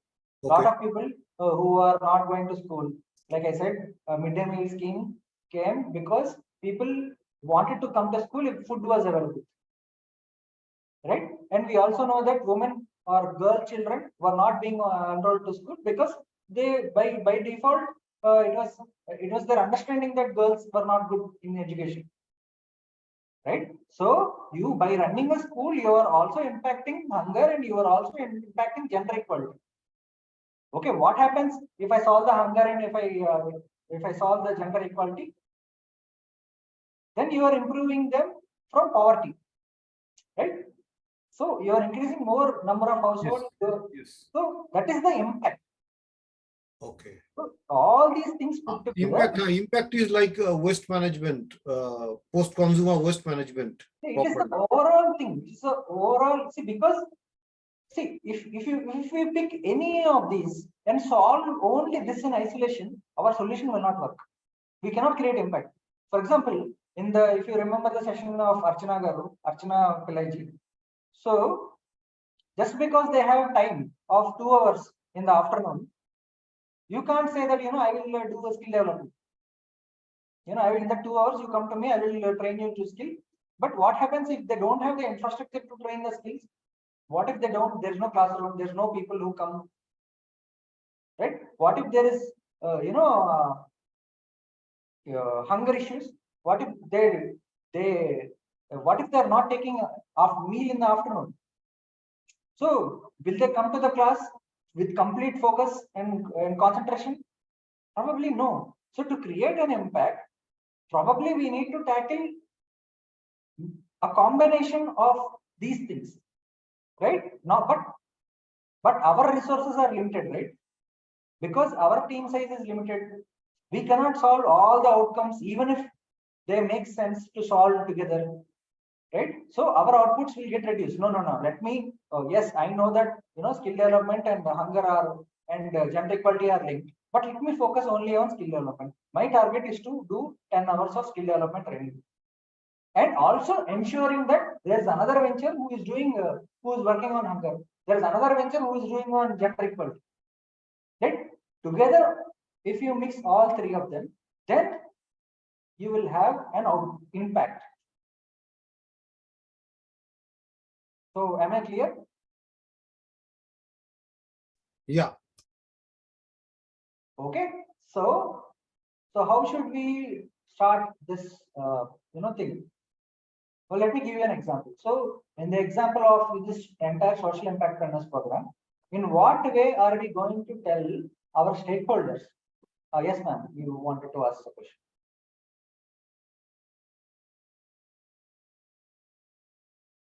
So are you talking to me? Yeah. Yeah, this has nothing to do with what you're talking now. It's about something else. Okay.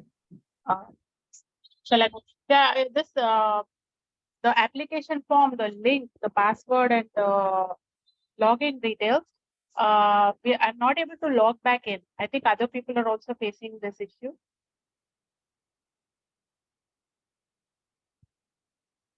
Suppose I fill in the application form partially and I save it as a draft, I can't go back in. When I do go back in, I'm getting a fresh application form.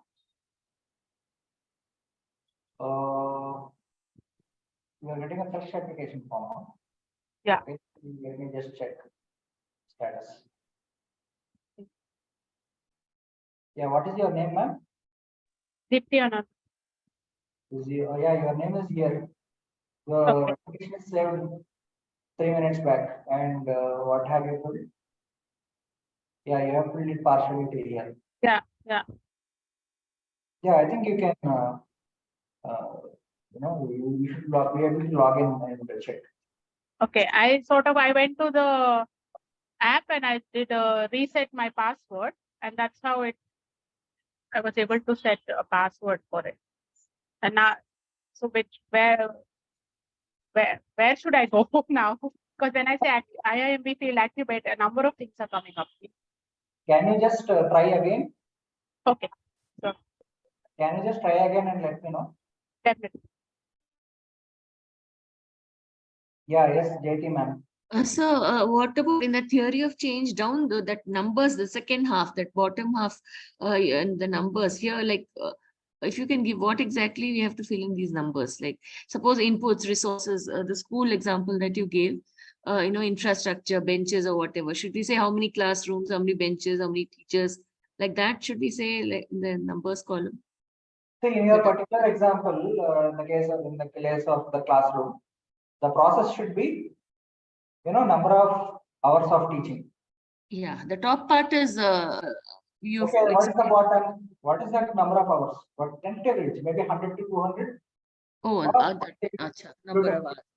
Okay, up to 50. You can say up to 50 hours, I see. up to Okay, 100 hours, right, got it. Yeah, right?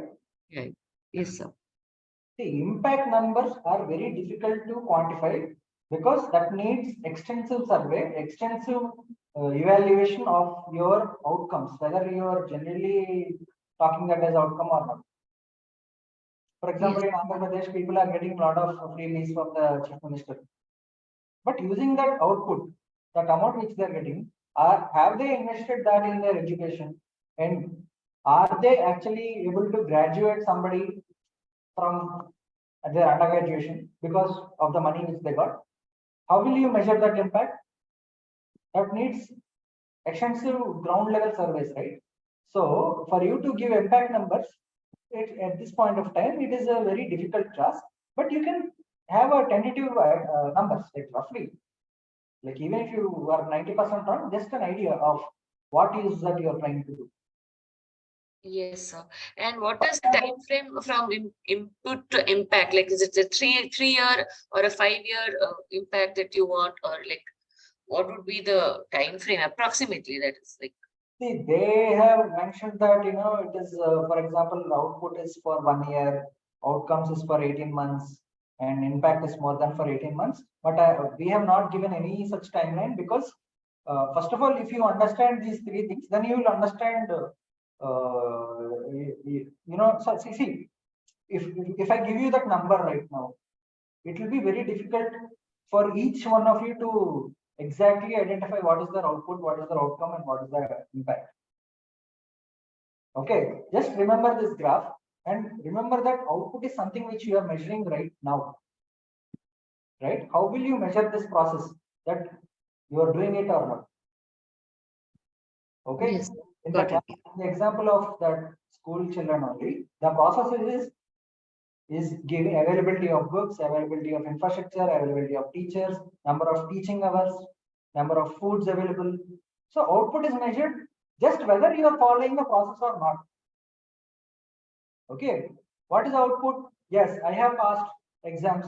I have got 80% marks. But with that 80%, am I getting something? Okay, did I go to the next? Did I pass to the next class, or did I go to an undergraduation? Did I go to post graduation? Okay, did I get a job immediately? Okay, did it increase my disposable income, the amount which is available for my family every month? If that is included, if I'm eligible, if I got a job, that means the outcome is the employability percentage has been increased, right? Skills of people have been increased. You cannot measure skills just by output of marks. Just because somebody got 100% marks, you're damn sure that that guy is not the best person to do some activity. We all agree with that, right? So what is the outcome? What are you doing with that output? Okay, so outcomes, a combination of outcomes will create an impact. An outcome from gender equality, an outcome from a hunger, an outcome from climate change will create an impact in the society, right? If you talk about another example, does anybody else have any other query?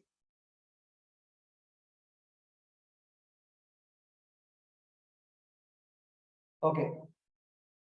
Okay, let us say social impactpreneurs program. Okay, so what are the processes we are doing? We have done so far.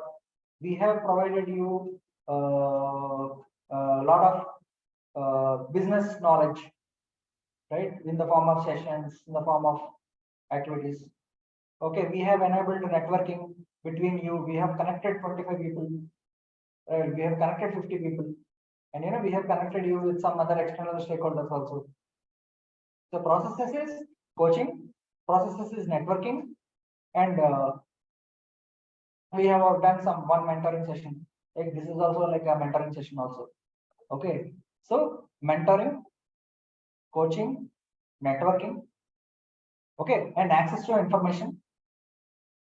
Okay, what is the book you should read? What is that article which you should read? Okay, learning resources. Okay, so in phase 4 you will get more. So the processes for me, if I write theory of change for the entire program, it is going to have a lot of these.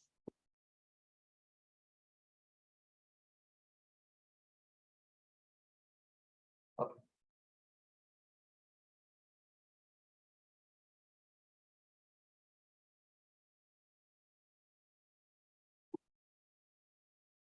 So our processes are these: mentoring, networking, access to learning resources, access to workshops, promotions in social media, media coverage, intern support. So these are our processes. And now you ask the question, just because I provided a mentoring support for 1 hour, that means your business will be successful. How will I measure the success of a business? Right? So outputs are, processes are these. What are the outputs? Outputs are, okay, yes, I said I will provide mentoring support. How many hours of mentoring support did I provide? Maybe 1 hour. That's it. That is the output. Networking support. How many hours of networking did I pass? Did we pass? How many workshops? This will be 50 hours.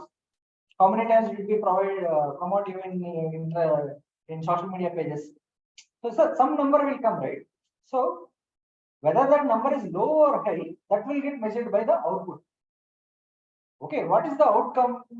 Okay, just because I provided all of these for 50, 50, 50, 50 numbers each, does that mean that you are going to be successful? What if I bring anyone randomly and ask them to give a topic, ask them to give a lecture on something?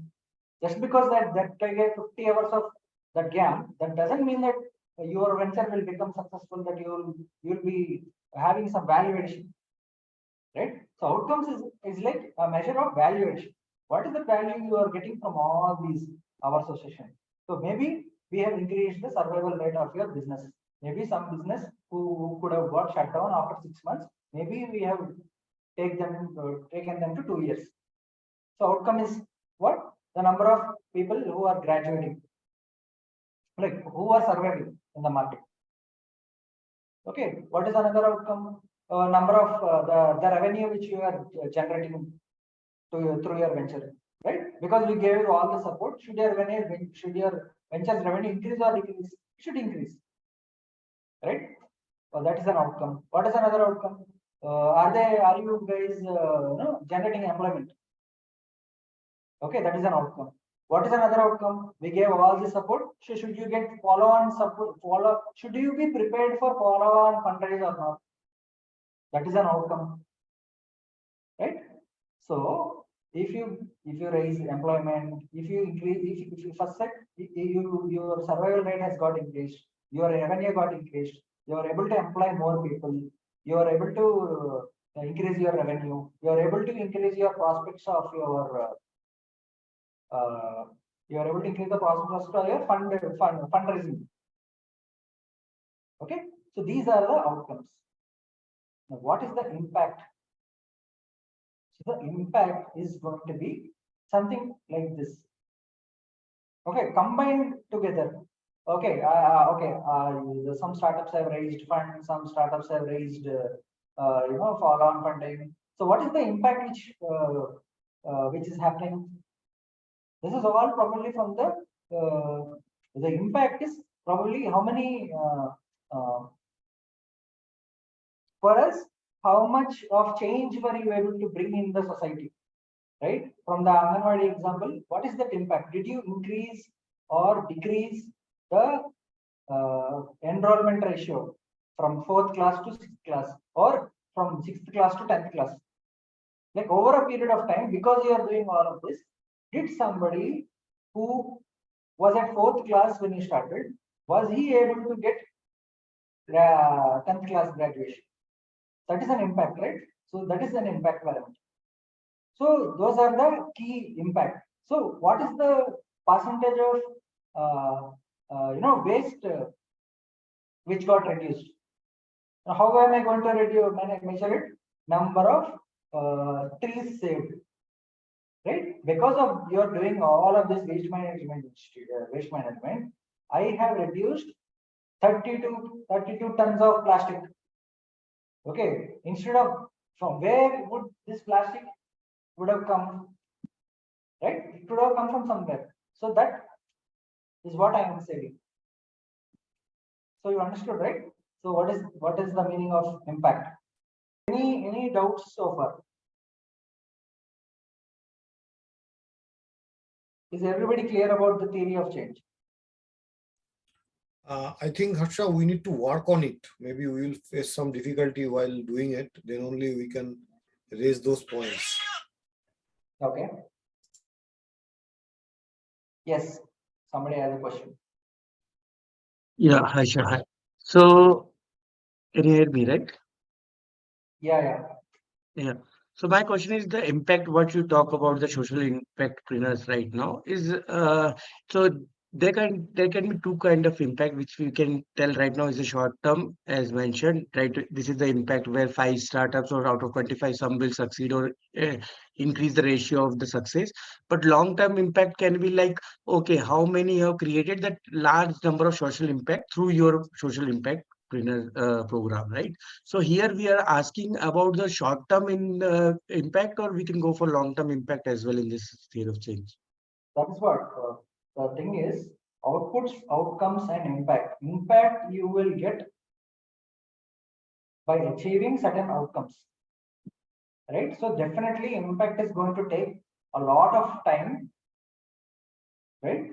So probably it may take 2 years for you. For somebody else, it may take 18 months. For somebody else, it may take 5 years. So that is why we have not mentioned the duration. But understand that outputs, you are measuring your processes. Okay, outputs, just because you passed in an exam, what is that you are getting as an outcome, as a result of your getting passed in an exam? Are you getting a job? Are you getting, are you able to start your own venture? Or have you developed interest in another skill? So what is that outcome? Output is not just because I have given you 10 hours of mentoring as output. Outcomes may not be the same, right? That because that depends on the quality of mentors and mentoring support which you receive, right? So that is outcome. If you have specific query related to your venture, I can answer.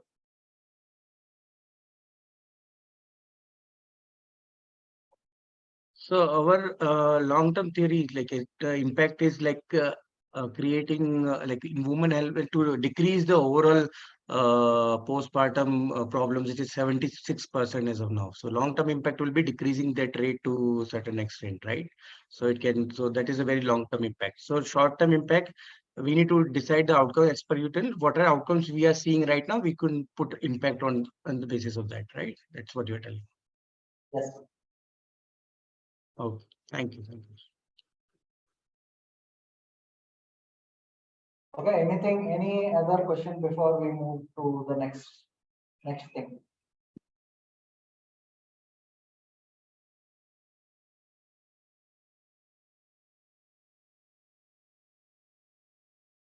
Okay, so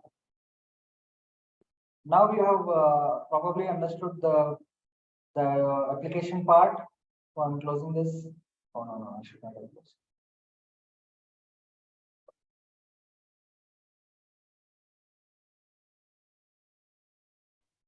Yeah, Harsha, Yeah. Jay here. So, how can we capture the learnings from the entire process? Learnings would be there, right? Like each process will be learning. So, how can we capture that parameter? The See, structure. I'm going to tell you some real examples. So a couple of months back, I told my friend that I am learning a lot in IIMV field, so I'm going to stay here. Right? So he simply said that your learning doesn't matter. What matters is whether you're contributing to your organization or not. So when you go to your superiors, don't tell that I am learning. Don't do that. Tell what is it you are contributing. So in the same way, when you're saying that you are learning a lot, that means it should get reflected in your contributions, right? Otherwise, it's not learning, or probably it may take a lot more time for that learning to realize into contribution. Okay. Okay, so that contribution will definitely means outcome. It's implicit. It's not explicit. I forgot the meanings of both words. So it's basically outcomes. That's right. If you are learning something, there has to be some outcome. What is that? No, everybody has some or the amount of some or the other learnings every day from our fellow parents or from our fellow grandchildren or children or ecosystem. Everybody learns something, but what is it that you are making out of that learning is what matters, right? Yes, I have learned that I should not be angry today. Okay, I'm not angry. So what is the outcome? What is the outcome in that? Yeah, I've learned that I'm not going to be angry. Probably I'm going to have more engaging contributions. So the amount of time which people spend with me or the number of people who want to interact with me is going to increase. So that is the outcome of my anger getting reduced. Am I clear? Yes. Thank you.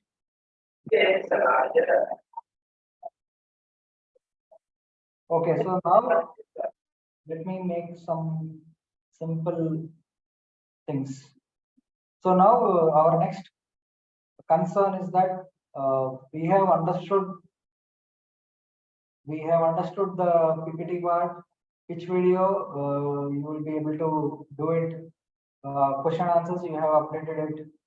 Resumes, yes, this is something which we need to work. But something which is bothering us is the deadline, right? So now in this limited amount of time, 3 hours, how can we make a lot of submissions? Right? Actually, this is the part which I wanted to talk for 1 hour.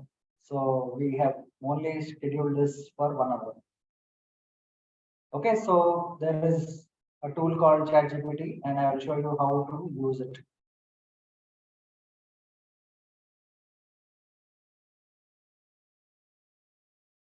Okay, so this is the result. I'm going to show you a live demo only, no problem. So this is something which the startup has thought and given an answer. Okay, so this is about a company, fitness trainer company.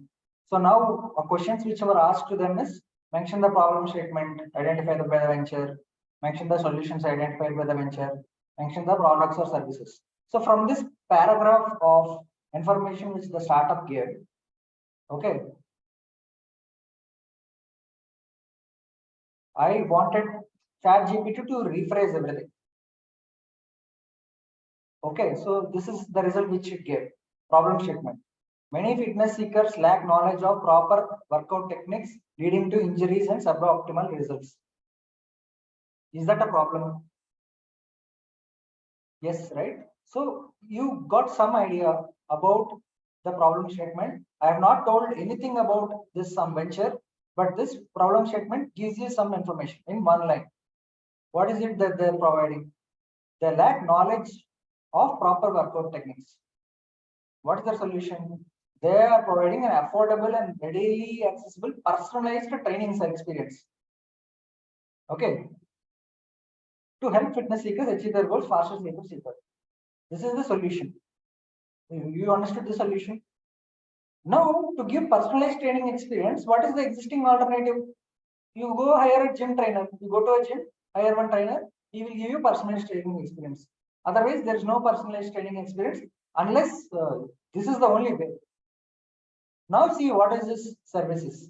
FitBuddy offers a hybrid model that supports home-based workouts. So you don't have to go to gyms. That is the first USP. It includes AI-driven virtual personal trainer that provides real-time feedback on posture correction, workout analytics, and periodic interactions with physical trainings as needed. So what is it that they're doing?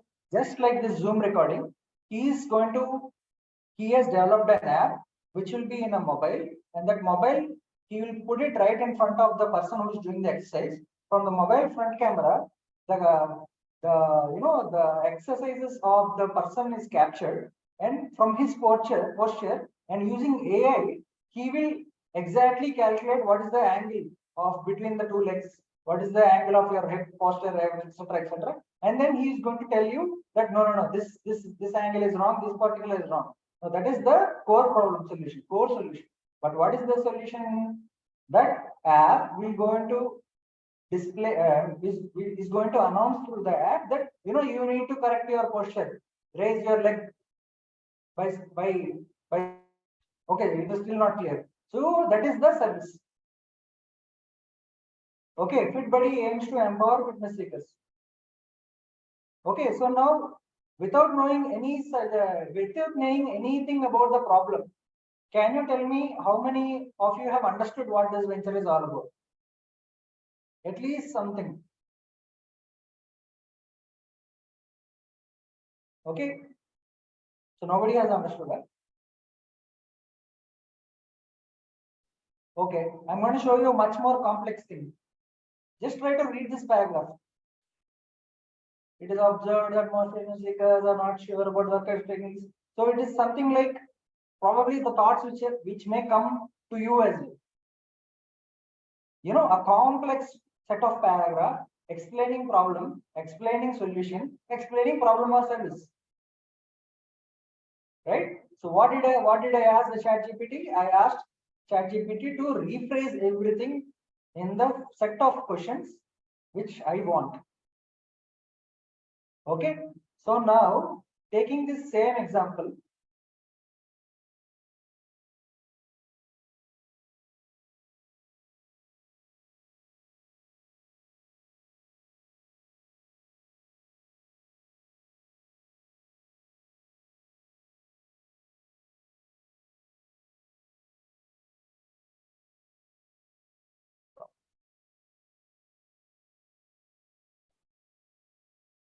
okay, taking this same example, I'm going to ask ChatGPT to write down all the answers which we asked.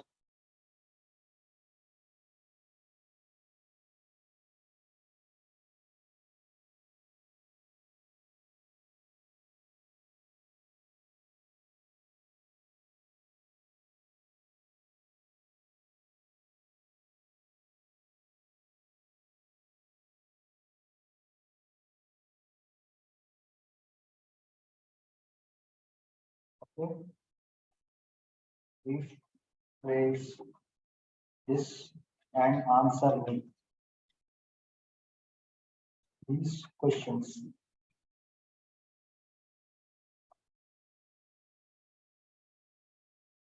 Okay, let us check.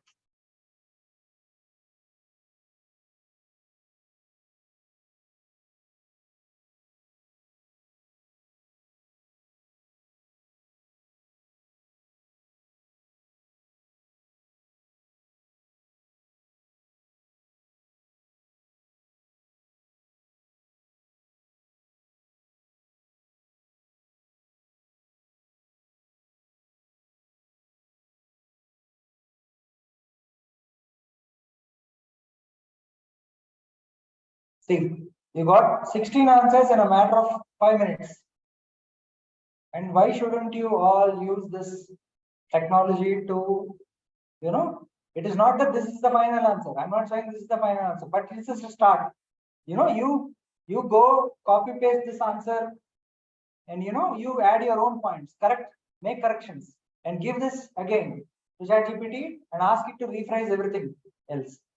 It is going to do it. Right? Even if you forgot something, key metrics, it is going to help you in identifying the key metrics, specially customized to you. Now you tell me whether my intervention is required to give you one-on-one mentoring support. Probably yes, because you may not know whether these are correct or wrong. Yes, something is needed, but definitely it can be worked out in such a short time where you can just get answers to everything in a very quick time. Now we have 3 days. Now I definitely think that 3 days is a lot if you have something like this. But Harsha, ChatGPT will give us only 10 chats free, na? It is free for all, sir. Huh? It is free. I have been using it. There is no restriction on the number of questions or responses. But for me, actually, I have tried. After 10 interactions, it is asking me to subscribe it for the pro. I'm hearing this for the first time. So even if let us say you are right, what am I going to do? I'm going to create 10 fake accounts in ChatGPT. For that, I'm going to open 10 Gmail accounts. 10 virtual, you can just create virtual email IDs and open virtual accounts, right? If ChatGPT, but so far there is no limit on the number of questions and answers. The speed of your answer gets decreased if you go to a pro version. Okay, so now I'm going to do one more. I'm going to ask it a follow-up question. Okay, make bullet points and fill the lean canvas in all the 9 templates, 9 boxes. Who is that guy? Ash Morias.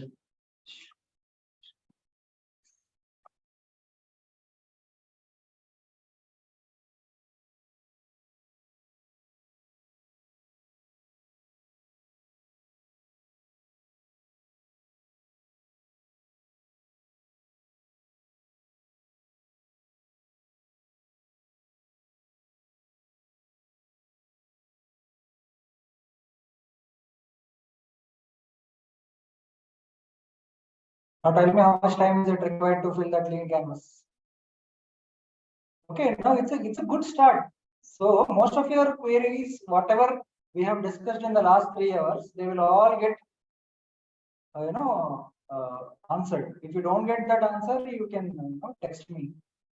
Better if you can text me this chat, then I will be able to better help you in what question should be answered. Okay, and then I'm going to ask it now. Fill the theory of change. Template below.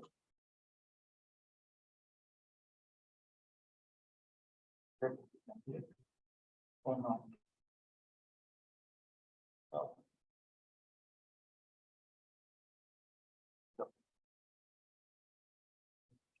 Inputs, processes, outputs, outcomes,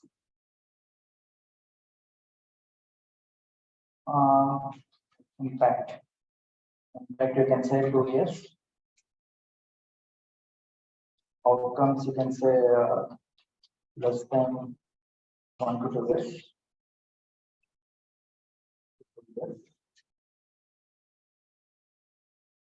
Within 1 year. Processes 1 year. Puts for 1 year.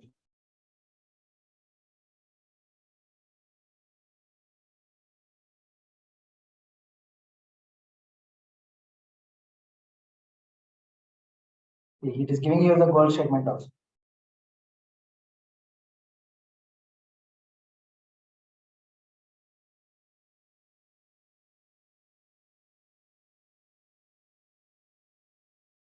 Yeah, give feedback.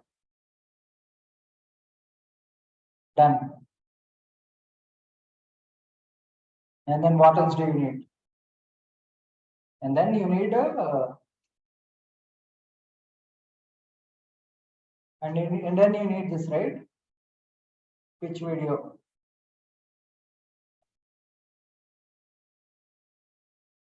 Okay, make a draft speech so that I can give a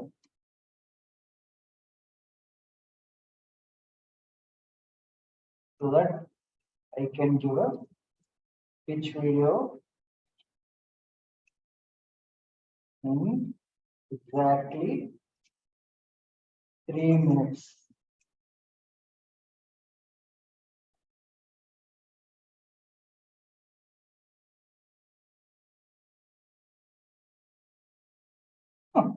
Doing background music also. Okay.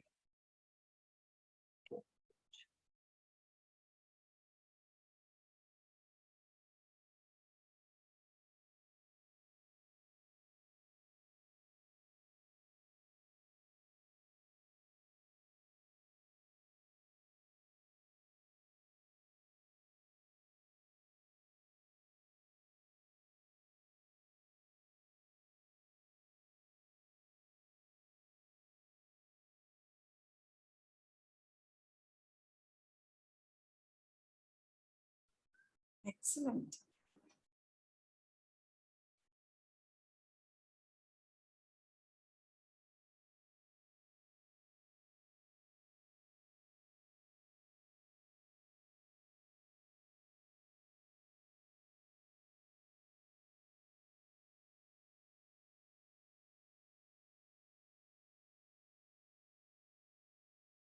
So some of us haven't used ChatGPT, so I not able to understand the whole thing. I know one more. I think I need one more example to understand how it works.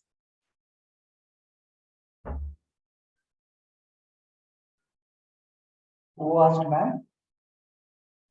I asked so. Okay.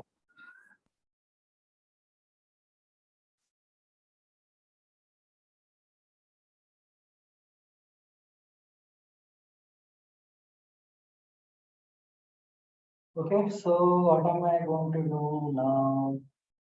There's one problem in ChatGPT, else I could have given you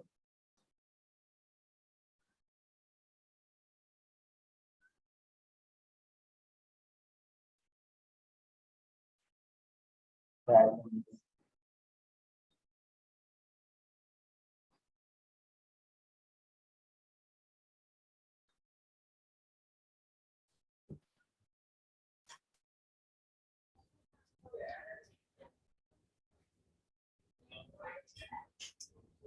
Okay, has everyone downloaded this prompt which I gave? Yes, yes, yes. Okay, you can just refer YouTube videos on how to start ChatGPT. You just need to create an account and then give your template of what you're trying to do and give this prompt, and you will get your PPT, you will get your lean canvas, theory of change, and also the speech for the 3 minutes. But yeah, but if you use these 3 days well, get this result first and then try to work on this. Right? Don't try to write all the answers first and then give the prompt.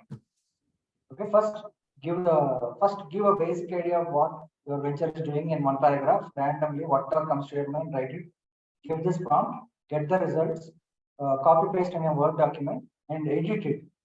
Edit it with basing on your learnings, basing on your understandings of everything, and then refine it and give it to ChatGPT again, and make it repetitive, and then you will get a perfect answer.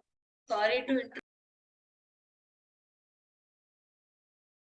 Okay, so if if you have any doubts, we can discuss, or else we can leave.